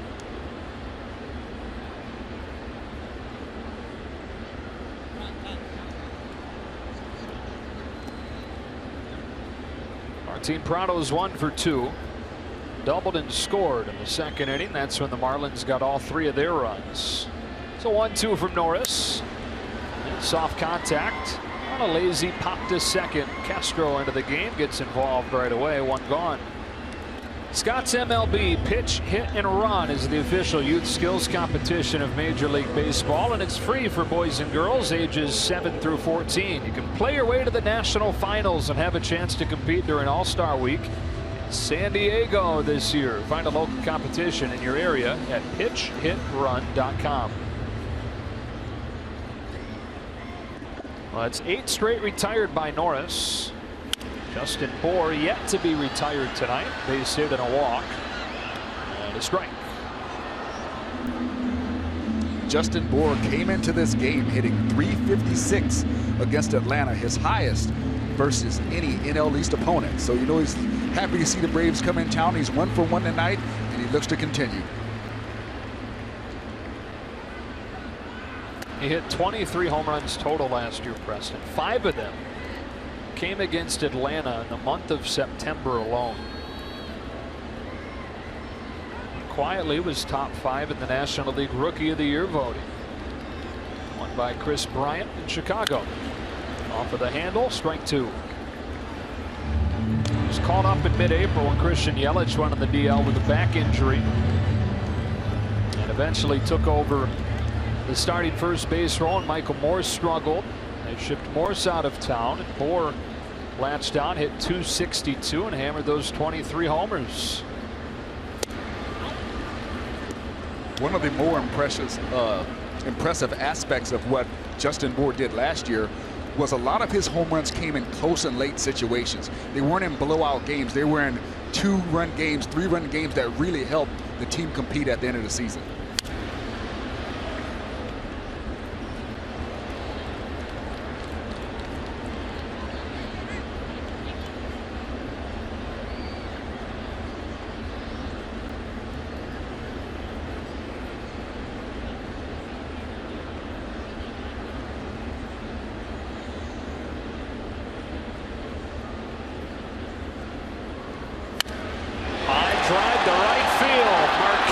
Turns and admires a skyscraping home run into the upper deck for Bour.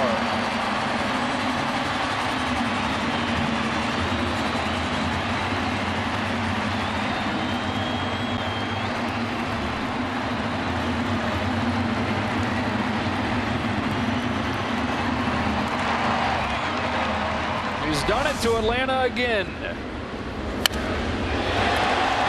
Pure power. Explodes through the baseball. Great balance. Doesn't get much better than that. It's Bour's first of the season after that 23 home run campaign last year. And it brings up JT Realmuto.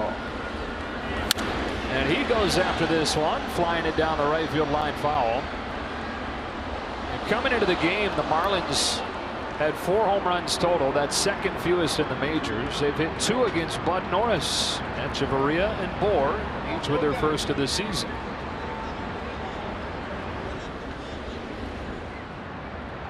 Each of Bohr's last 5 home runs have come against the Braves. After that monster September last year. And now this solo shot here in the 5th or in the 6th. Eric Cooper calls that a swing. Real Muto tries to hold up.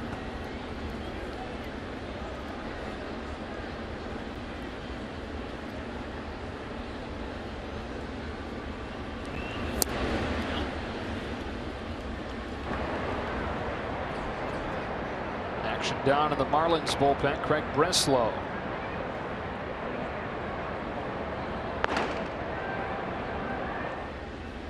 One, 2 to Real Muto. He dug a breaking ball out of the dirt, rolled it to short for Ibar. And it's not in time. How about Real Muto hustling it out? He's a catcher, but he's a heck of an athlete. He's a great athlete. He runs very well, and that's one of those swings that allows you to get out of the box pretty well. You're swinging on that breaking ball, so you're leaning out towards the field.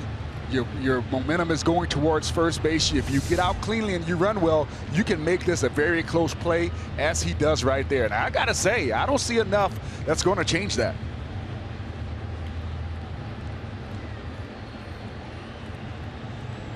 That's when the ball hits the mitt. It's got to be in the back of the glove. Yep.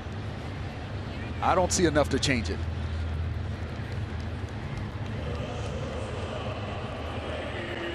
And they are not going to challenge. It doesn't appear. As an umpire, you're taught to stare at the bag and listen for the pop of the mitt. That was bang, bang there. Roger McDowell comes out to talk with Bud Norris, who hadn't had a base runner against him since the 3rd. He retired 8 in a row before the solo shot from Bohr, and now an infield single from Real Muto.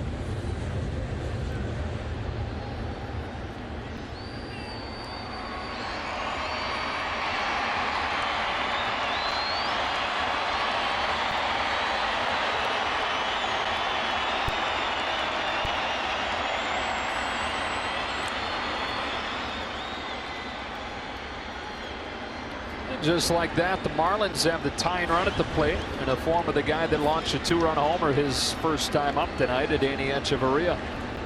One day after his 27th birthday. Strike 1. How does a guy spend a 27th birthday in Miami? Well, considering you got a game the next day, you have a nice dinner, maybe talk to your family, and you wait till you have an off day the next day to celebrate it.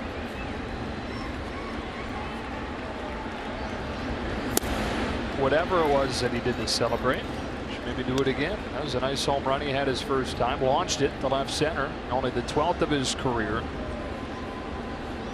A guy that Don Mattingly thinks has a lot of upside at the plate. He's already one of the game's premier fielding shortstops. And he waits on this 1-1 from Bud Norris.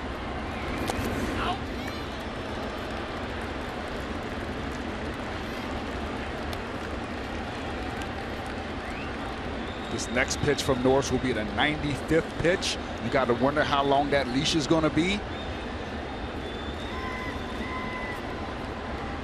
Especially with the pinch hitter sitting there on deck in Ichiro. The Atlanta bullpen last night, 4 2/3, have 5 different pitchers. That's ball 3. Arodys Vizcaíno had a 4-out save, so he will not be available tonight. As you see Ichiro grab a bat, ready to hit the pitcher's spot.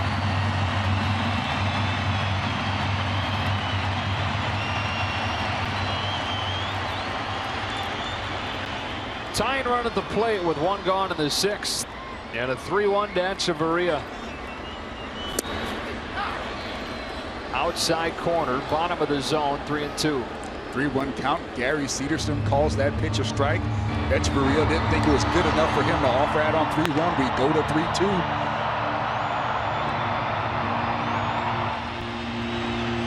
Hunter Cervenka warming down in the Atlanta bullpen.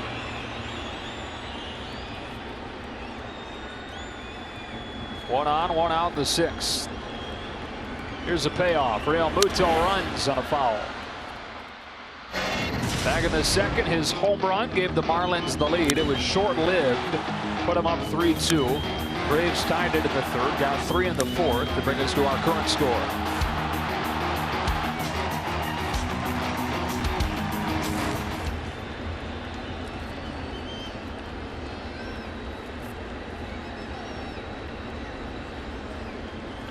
The 27-year-old out of Cuba on 3 balls and 2 strikes. Takes up and in, ball 4. And the tying run reaches for Miami here in the 6th. 3rd Kohler walk of the night, or 3rd Norris walk of the night. And up comes Ichiro. Oh, earlier in the game, we showed Bud Smith icing that finger, and he had a glove on it. And he takes a look at it right after that pitch. You got to feel like maybe he wasn't that comfortable with it. See him taking a look at that, maybe picking at the skin a little bit. Does look like a possible blister issue, but I think Freddie Gonzalez has seen enough. And he has. To the bullpen he goes. Hunter Cervenka called upon, and that means probably a chest move in the other dugout. Ichiro pulled back.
Season in full swing and plenty of action for you this week on FS1. Tigers Royals on Thursday, then on Saturday Red Sox Astros. Red Sox win in the first game of our FS1 doubleheader tonight over the Blue Jays. Hunter Cervenka on to face the former Brave Chris Johnson. Makes his first at bat against his former team. Cervenka comes in replacing Norris, who was sharp for most of the night, but gave up a home run to Justin Bohr, single to Real Muto, and then walked Echeverria in succession here in the 6th. Cervenka's 1-0. Johnson swings and misses, 1-1.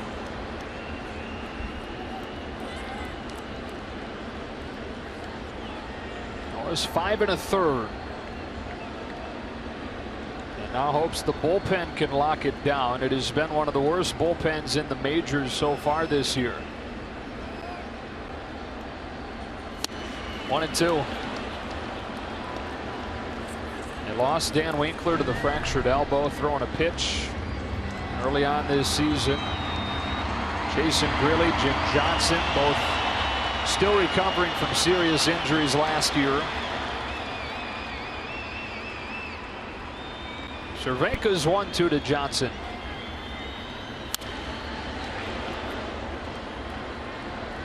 Lenny Harris has a scurry out of the way of that ball, pulled down the line hard by Johnson.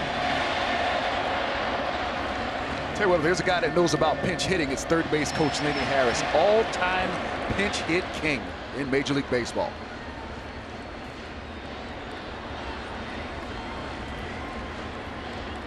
Tying run aboard for the Marlins here in the 6th inning.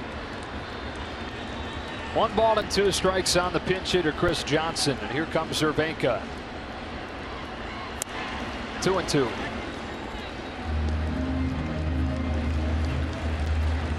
I like it because guys call him all time. You can just walk up to Lenny Harris and go, "Hey, all time," and he'll look right at you and say, "What's up, man?"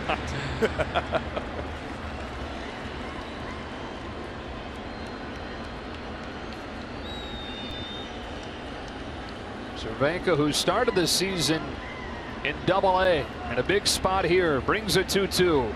Johnson strikes out swinging, and a big punch out for Cervenka. Now the best seats at every ballpark for every game. Visit MLB.com/tickets today. Back to the top and D. Gordon.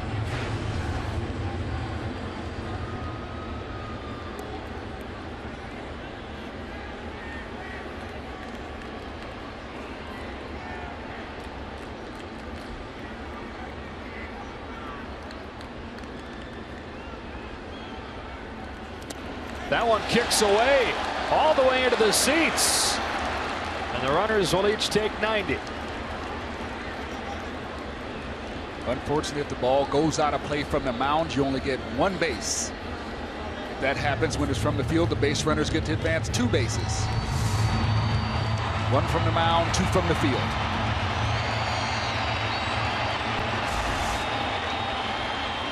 But this is not where you want the base runners to be. That can potentially tie the game with the reigning batting champ at the plate.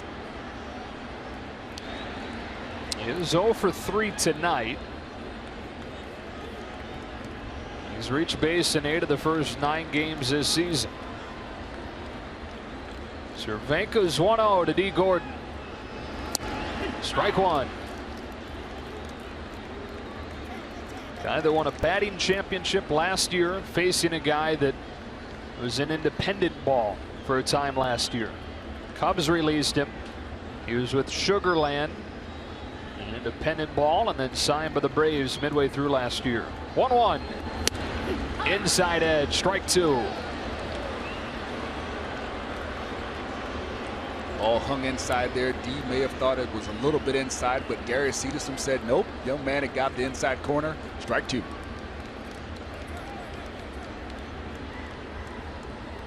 Real Muto at third and Chavarria at second, representing the tying run. And Cervenka's 1-2 to Gordon. Foul back. D. Gordon last year, 3 hits on the final day of the season to win the batting title, just edging out Bryce Harper. And his first season in Miami after the Dodgers dealt him. And off to a great start this season as well. Chance to tie the game here in the bottom of the 6th.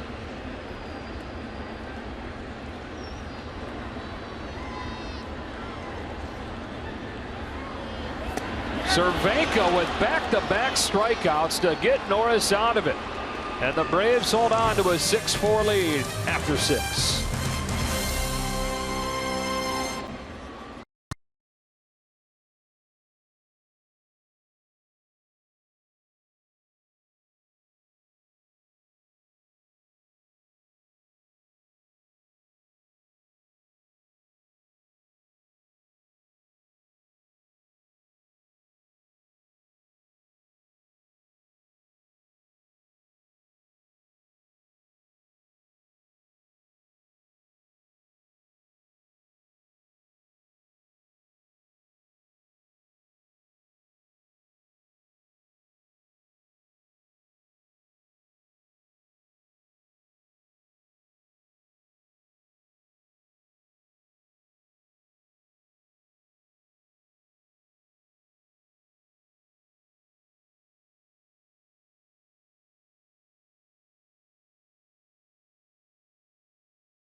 And had an RBI double his last time up.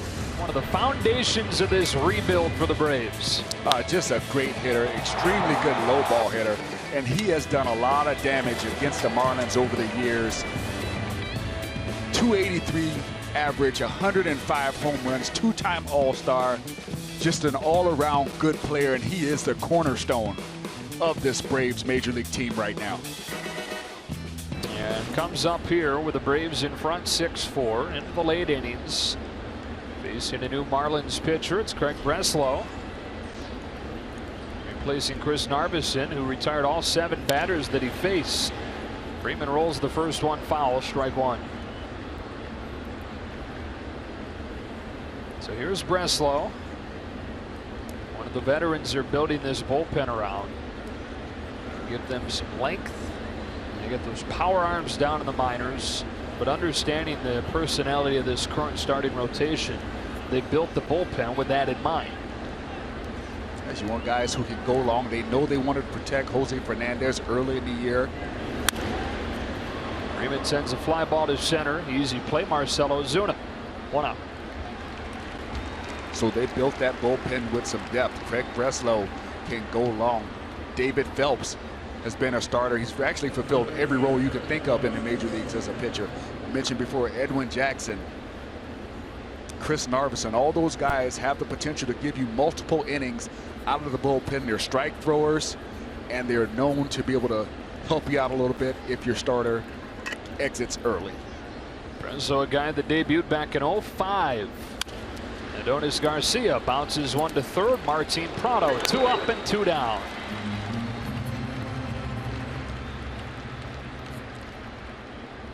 So this Marlins bullpen that right now is with many of the power arms that are a bit erratic at this point in the minors. Of course, Carter Capps lost for the year with Tommy John surgery. Mike Dunn still out with the forearm problem. One of those things that kind of keeps getting nudged back and nudged back. Anytime you're dealing with something like a forearm, it's appropriate to do so and not rush back from it. The Marlins sure could use somebody like Dunn back end right now. Brzezinski, who is 0 of 9 lifetime against Breslow, looks at a strike. Yeah, the night for Kohler tonight, 3 2/3, gave up 9 hits, 5 earned, 2 walks, 1 strikeout. Narveson gave him 2 1/3, and now Breslow's on. So this bullpen's going to have to do some work tonight. They have so far, 9 up and 9 down.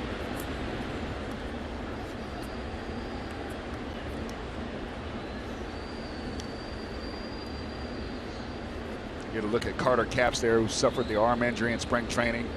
And last year, he was striking out more batters per 9 innings than anyone in baseball. Brzezinski pops one almost into the rafters. Moore waits on. 1, 2, 3. Go the Braves here in the 7th, and perfect work from the Marlins bullpen tonight.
here in Miami, where the Braves trying to respond to that 9-game losing streak to open the season with back-to-back wins. They won 6-3 last night. They lead 6-4 tonight.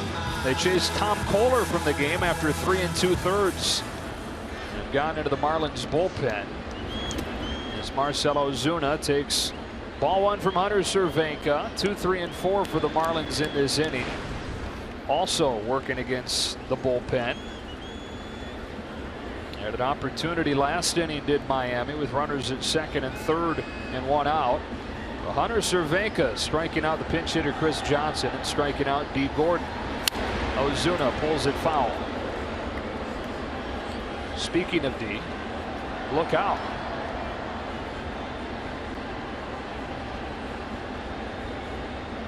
There are safer spots than right there.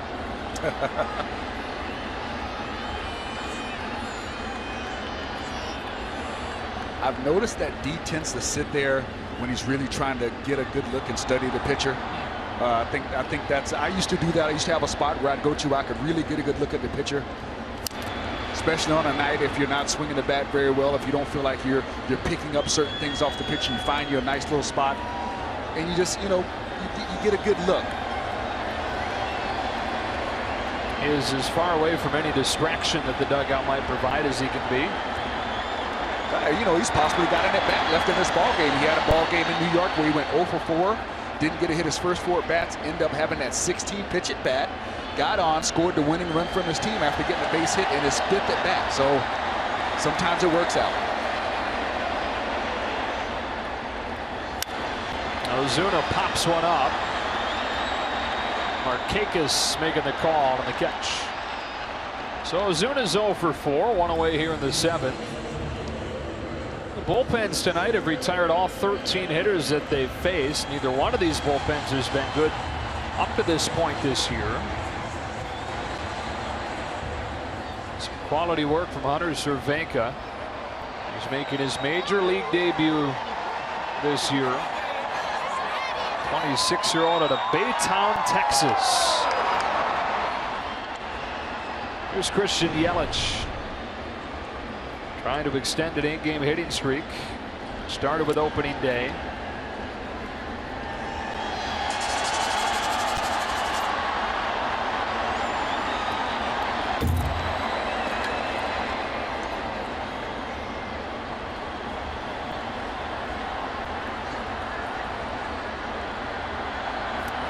Two balls and no strikes. So we saw last night Arodys Vizcaíno go 4 outs for the save for the Braves. Not available tonight. He threw 35 pitches, and at this stage of the season, you don't typically want to throw a back-end guy, a short guy out there on back-to-back nights with those kind of numbers. Jason Grilli was one of the top closers in the league last year while he was healthy before the injury. Has not been the same since. They're easing him back in. Jim Johnson potentially part of that equation. 3-1 on Yelich, but really Fredi Gonzalez hasn't had to declare what the back end of that bullpen looks like because they haven't had too many leads in the 8th and 9th inning. Well, that actually saves a manager a little bit of stress, short some stress that he would like to have to make a decision to come out and say who's my closer or what this situation is going to be. But I would think if the closer was up last night, Arodys Vizcaíno. I got to think that it's going to be Jason Grilli that might get the nod tonight. But then the question becomes, if they go into the 8th with this lead, who becomes the potential setup man? Yeah. Or do they do just a mix and match as far as if it's a lefty up or they got a couple lefties in 3 at-bats, we're going to set it up. First base runner against either bullpen tonight. Fredi Gonzalez will bring Chris Withrow in to a 2-run game with a tying run at the plate.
TV Premium, the #1 live streaming sports service, delivers everything you've come to expect and more. Watch every out-of-market game live in HD on over 400 supported devices.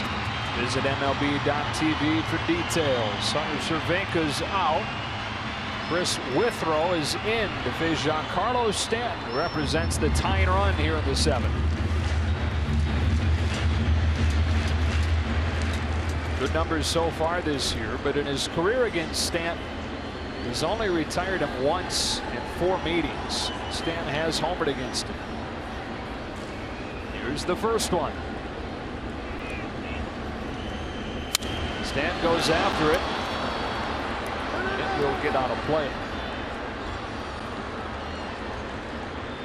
Giancarlo's 1 for 3 tonight with a single and a pair of strikeouts.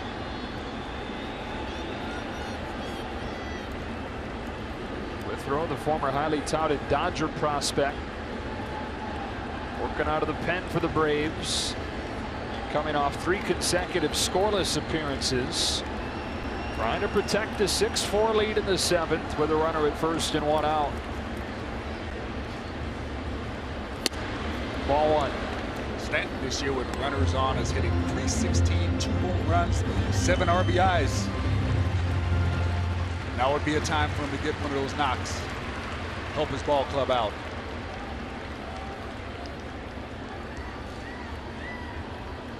Kind of guy that can tie it with 1 swing.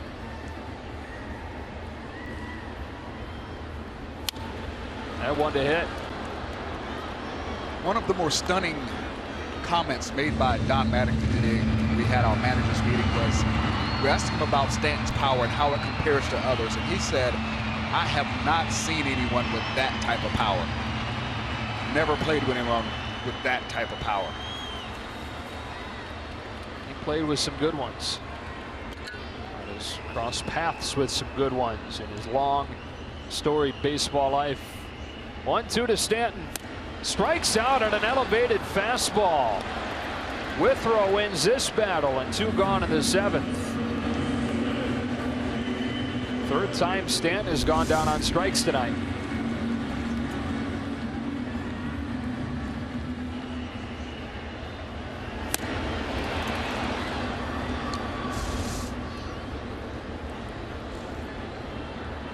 So now Martin Prado against Withrow.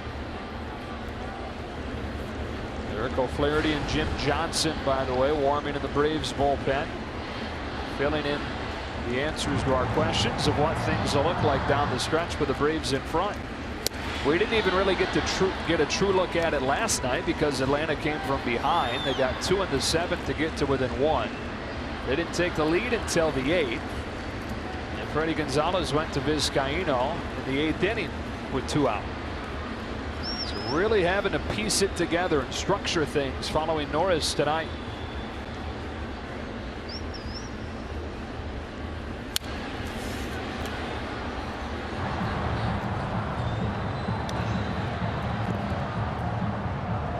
Get a look inside the Braves bullpen there.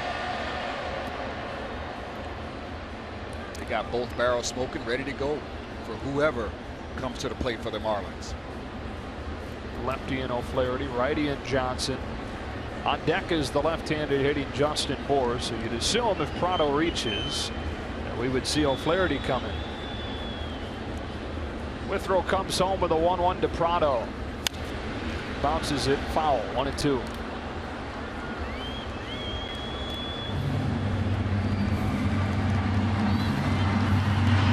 Official word, by the way, on Gordon Beckham is that he leaves the game with a left hamstring strain. And further testing will reveal the degree of that hamstring pull. Second hamstring injury Freddie Gonzalez has had to watch happen this year. Ender Inciarte, his starting center fielder, was first. Now tonight, the guy that had just earned his way into the 2 spot in the order in Beckham. 1-2 to Prado. Barely got a piece. With that high fastball from Withrow must be very tantalizing. We saw Stanton take a swing at a high fastball. Now you see Prado chasing that fastball at the top or above the strike zone.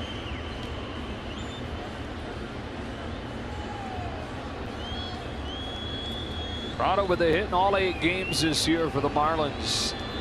Doubled and scored in that 3-run second.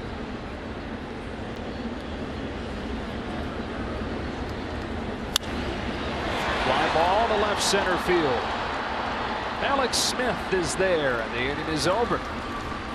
Withrow is some good work, and the Braves still in front 6-4.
Well, the MLB.com app, Bad App, is the way to stay up to the moment at any moment with game day and live game video highlights, StatCasts, and plenty more. So download it today. It's the #1 app for live baseball on your phone and tablet. Joe Davis, Preston Wilson back in Miami. Well, the Braves have a 6-4 lead and bat here in the 8th inning. Kelly Johnson jumps on the first pitch and singles against Breslow. It's the first base runner against the Marlins bullpen tonight, after they gave up 4 runs and blew a lead last night. This ball just is by D. Gordon before he moves. I don't know if he didn't see it well off the bat. Probably going to be a clear base hit anyway, but that's a nice swing by Johnson, picking on something early against Breslow that he'd like to get himself a base knock. So pinch runner comes on for Johnson.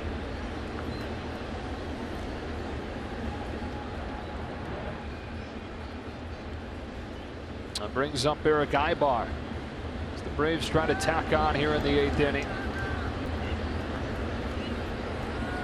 Snapping that 0-9 mark last night. How about the Twins doing the same thing and then winning today? Twins getting back-to-back wins after they lost 9 in a row. Drew Stubbs is the pinch runner.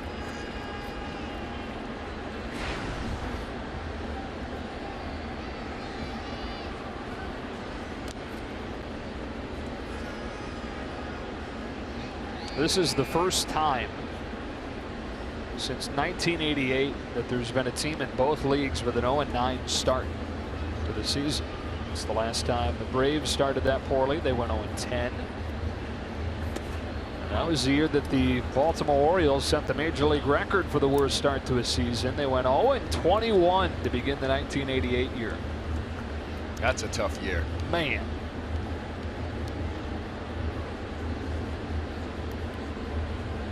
Wow. 0-21. That's, you know, there were some meetings had that year by that ball club. Closed door, open door, take the door off. Change the door. Yeah. As you like to say, meetings about having meetings. Yeah. So that's the worst start in Major League history. Worst season in Major League history. It was back in the 1800s. A team called the Cleveland Spiders in 1899. So the owners of that team bought the St. Louis Browns prior to that year and shipped all of their good players. They kept the Cleveland franchise, shipped all of their good players to St. Louis. So basically tanked. One of those players, a guy named Cy Young.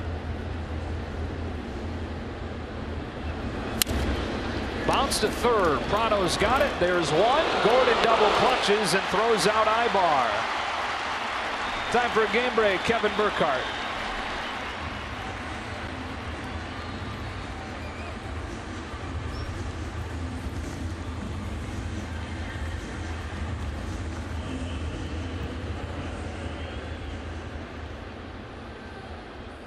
Far from the 1988 0-21 start there in Baltimore. Here comes Malik Smith with the bases clear and 2 gone here in the 8th inning. That Spiders team in 1899, that is, won 20 games. 20 and 134, Preston. 20 games. And the league disbanded the franchise following the year. Is that where the phobia of spiders comes from? I don't think that was a thing before that year. Yeah. Awful. Teams stopped traveling to play them in Cleveland because nobody was going. And because nobody was going to the games, the way it was structured back then was the home teams helped cover the travel for the opposing team. So teams said, well, if nobody's showing up, you can't pay for our trip and for our hotel. They played 112 games on the road that year.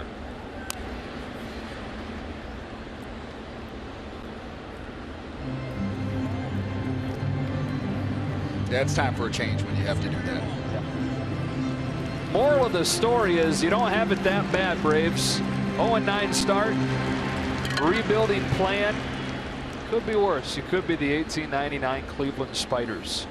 No, we talked about Malik Smith other than this game. He's got an 0-2 count on him right here. He's not even the fastest person in his family. We talk about how fast he's the slowest one of his siblings. One of his sisters ran for the Nike Tour. I think she was at Olympic trials.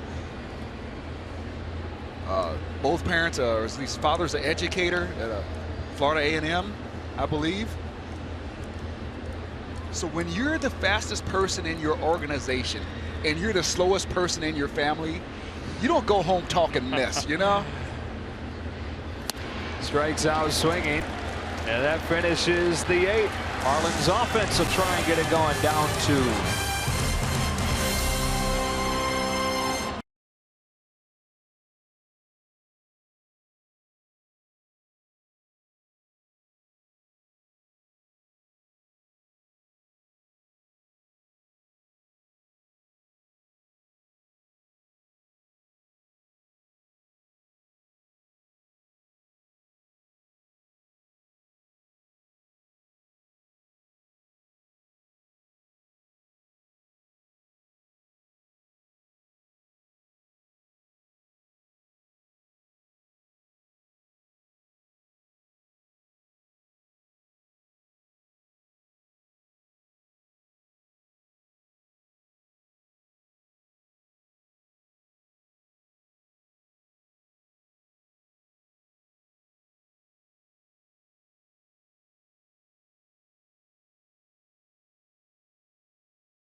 Back-to-back wins after the 0-9 start. Drew Stubbs stays in the game after pinch running for Kelly Johnson. He plays left field. Jim Johnson, who was fantastic with the Braves last season before they dealt him to the Dodgers.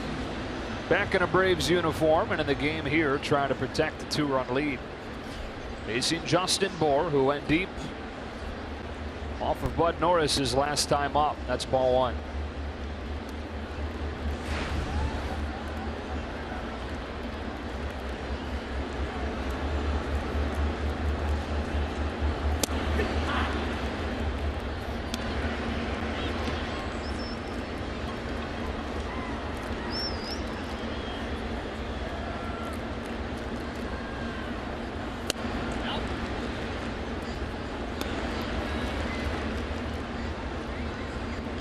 Braves started the scoring in this game with 2 in the second. Marlins answered it with 3 in the bottom half. Braves quickly tied it in the third.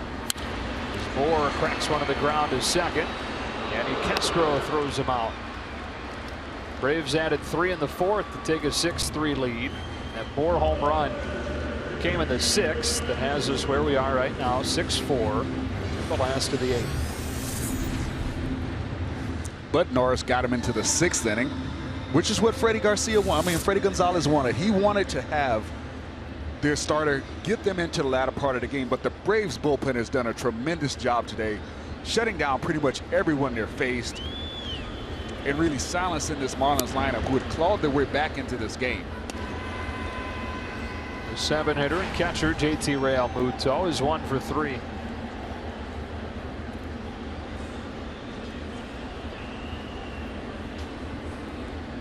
Jim Johnson's 1-0. Right there for a strike, 1-1. Johnson is unique. He stands all the way on the first base side of the rubber. A lot of righties like to stand on that third base side to give some deception, especially against righties. It helps them hide the ball a little bit more. Gives him a good angle to throw from, gives him some deception, but he's over there on that first base side, and I think he's getting the effect he wants because he looks good so far tonight. Game started with Bud Norris, a former Oriole, Johnson, a former Oriole himself, and has a strikeout of Realmuto over the outside corner. 2 retired. Yeah, stay right there, Johnson. Don't change a thing. That is great location. Pierzynski doesn't even have to move the glove. Absolute dot on the outside corner. May I help you, Realmuto? No thanks, just looking. So Danny Echeverria trying to reach to bring up the pitcher's spot here in the 8th. Ball 1. They'd love to get Giancarlo Stanton to the plate one more time tonight. Need to reach 6 more spots in the order for that to happen. 1-1. Derek Dietrich waits on deck. With bat for if Echeverria reaches. Line to right, and Markakis makes a tough play on a sinking line drive on to the 9th inning in Miami.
Prevailing moment of the game, sponsored by the Hartford tonight. Nick Markakis, 3 hits out of the leadoff spot. A single in the first, a 2-run single in the second, and a major league leading 8th double of the season in the 4th.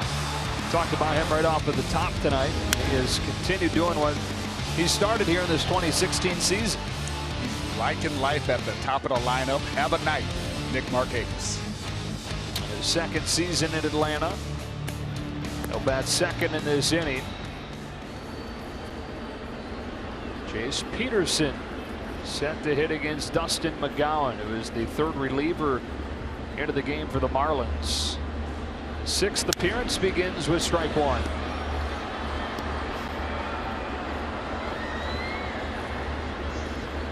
So Peterson, who will likely move back into a more regular role at second base with Gordon Beckham's hamstring strain. Got off to a slow start this year, and it started to lose some time over the last few days. The dribbler up along first, and an easy play for Bohr. Oh my goodness, he took his time and it bit him. Way too casual. Peterson busting up that line, beats it. Great job by Peterson, never letting up, not taking anything for granted. Make them make the play. It looked like there was a little bit of confusion between who was going to make that play between McGowan or Justin Bohr, but upon further review, looks like maybe Justin Bohr got that toe on the bag just before Jace Peterson reached first base. Still, never should be that close. It should not be that close. You're absolutely right.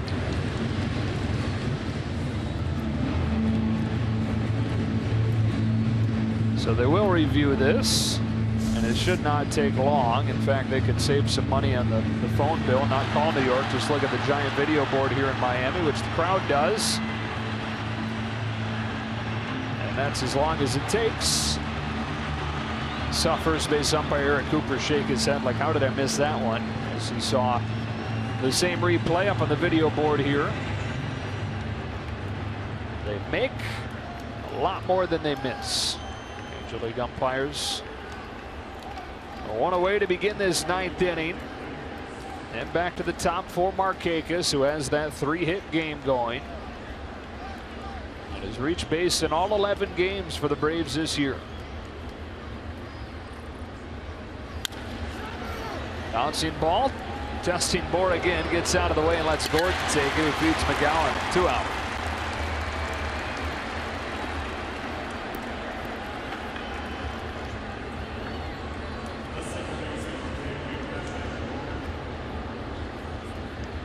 Marlins in the 9th inning. They'll have the pitcher's spot, and then Gordon, then Ozuna, and you get into the real dangerous part of the order. Yelich and Stanton follow there. They'll try to do it against a Braves bullpen that has been locked down suddenly in this series. Danny Castro first at bat of the night, replacing Gordon Beckham, who left in the 6th inning with what has officially been announced as a hamstring strain.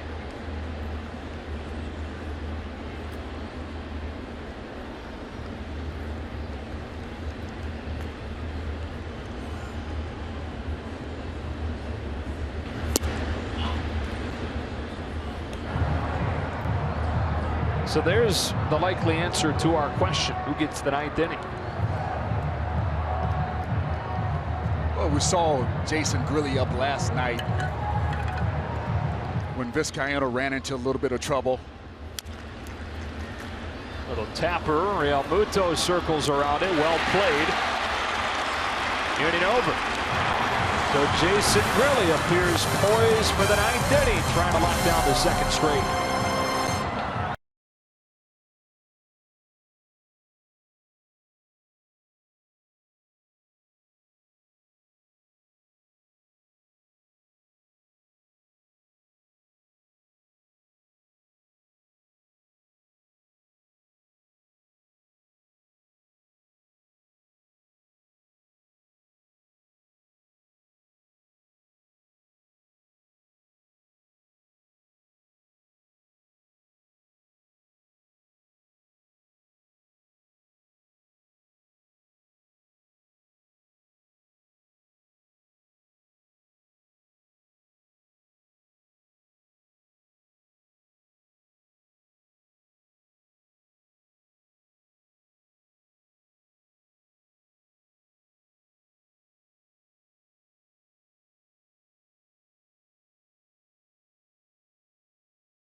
so much over the first week and a half of the season. 4 2/3 scoreless innings last night.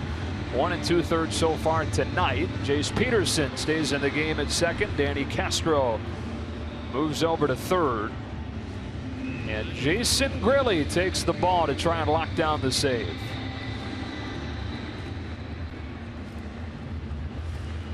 He's one of the top closers in the National League last year before his Achilles injury ended his season. And he has eased his way back from it. They're going to pinch hitter in the pitcher's spot to begin the ninth inning. Derek Dietrich, who has some pop. Here he's just trying to reach with the top of the order due up. Put the over shift on the left-handed hitter. And Jason Grilli delivers strike one.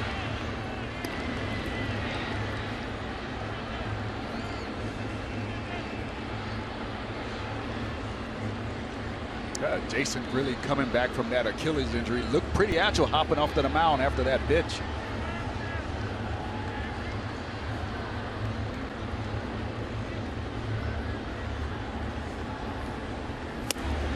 Nothing in 2 on Dietrich. Good live fastball right there by Grilli on the outside part of the plate. Trying to stay away from Dietrich's power, which is middle in.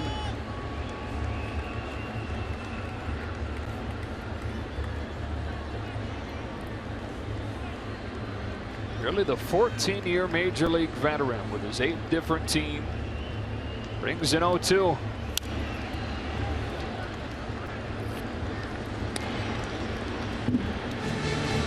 He was about as good as it got for a few years there with the Pirates. Absolutely big part of that pitching staff, closing out games for them. One of the 8 teams that he played for was the Marlins, 2000 and 2001. The old teammate of mine. Yeah. Made his debut as a 23-year-old in this city. Trying to strike out Dietrich and leaves it upstairs. Ball 1.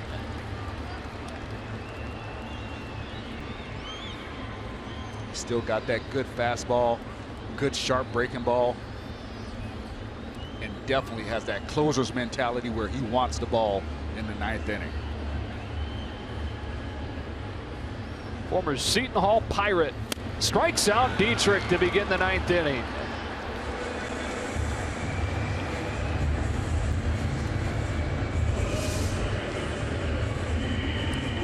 Ball up in the zone and away. Staying away from Dietrich's power. A lot of lefties have trouble with that ball in the upper part of the zone on the third base part of the plate. It's not in that natural loft of the lefty swing, and he puts it right where he wants to. Now the top of the order. The corners squeeze against D. Gordon, who is 0 for 4 tonight. Trying to reach to make Ozuna the tying run here in the 9th. Right down the middle, strike 1. Series finale between these teams tomorrow. And then 16 more between National League East foes. Braves hoping they're 2 outs away from setting up what would be a chance at a series sweep tomorrow. Strike 2 on Gordon.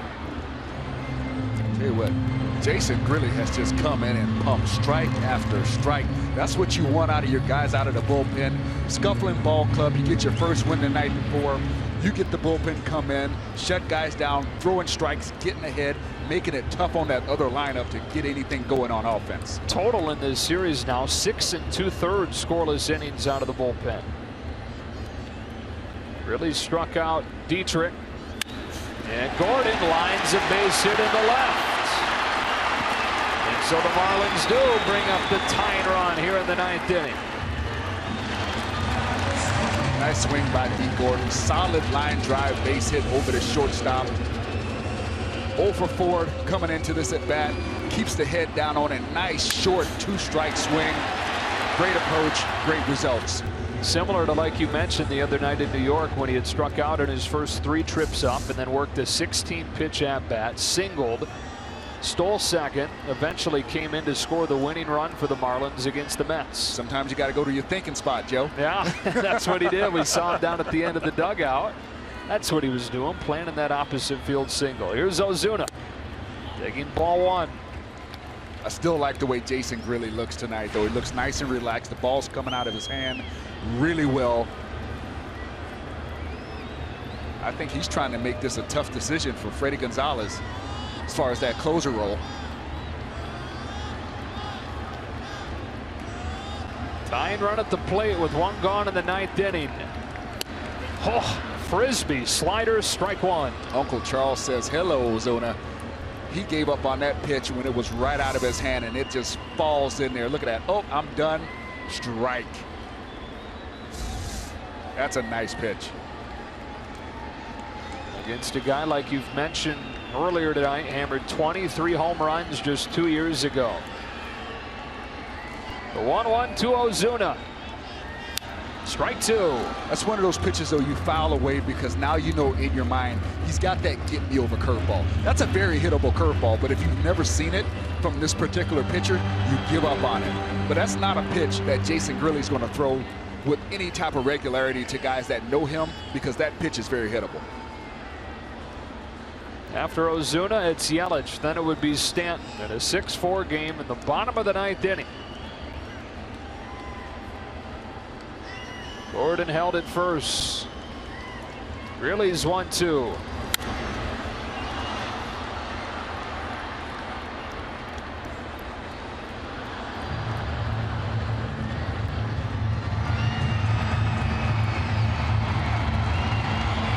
I'd like to see Grilli go to that big breaking ball right here. Ozuna has been known to swing wildly when he's got 2 strikes on him.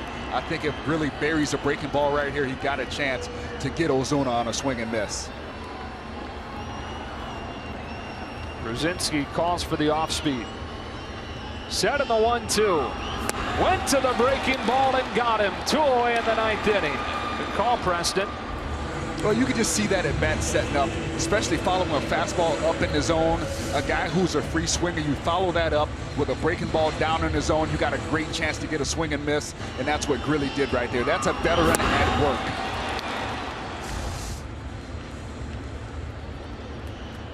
So the Braves are not away from back-to-back wins. Christian Yelich representing the tying run with 2 gone in the 9th inning. A young emerging player for the Marlins against the 39-year-old Jason Grilli. He misses just off of the outside edge, ball 1. Up next is Stanton. If he comes up, he'd represent the winning run for Miami.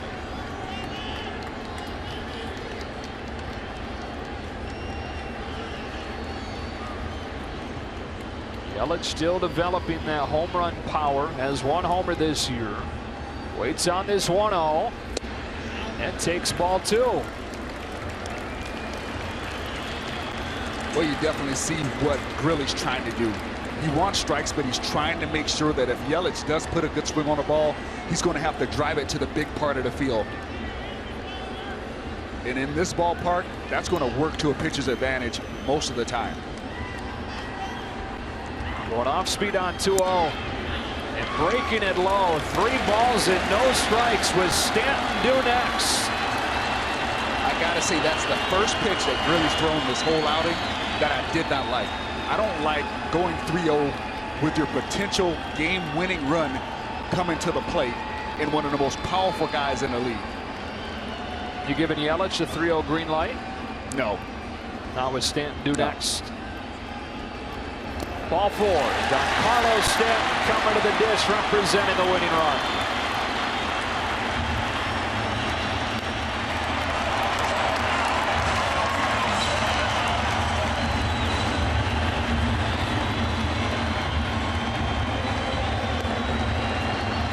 Roger McDowell out to talk with Jason Grilli about how to approach this. This is what it's all about right here. Veteran closer with good stuff against a man who's known to have probably the most power in the league in a game-winning situation.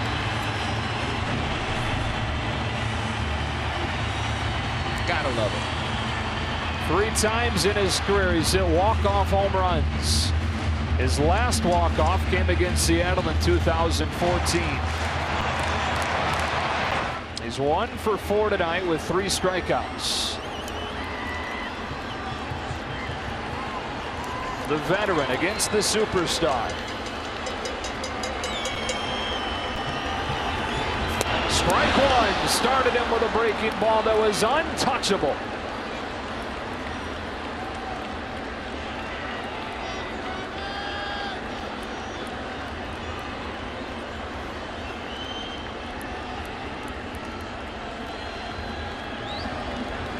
Gordon at second, Yelich at first, represented the tying run.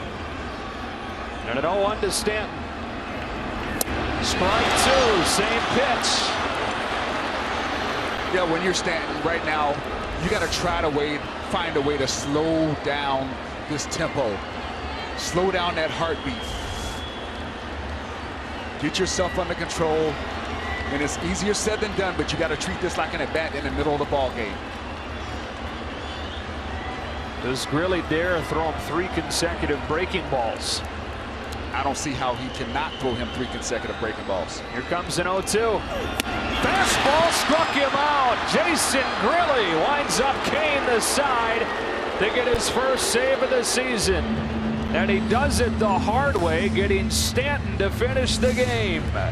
Those last 2 at-bats by Stanton, not very good. That ball's not even close. Grilly had him right where he wanted him. Could have gone either way. High fastball that he struck him out on the at-bat before. That curveball that he swung at the pitch before that had him either way. So more scoreless work from this Braves bullpen, and after the 0-9 start to the season, back-to-back wins over the Marlins, who still search for their first home win. For Preston Wilson and the rest of our crew, Joe Davis saying so long from Miami. Take it away, Kevin Burkhardt.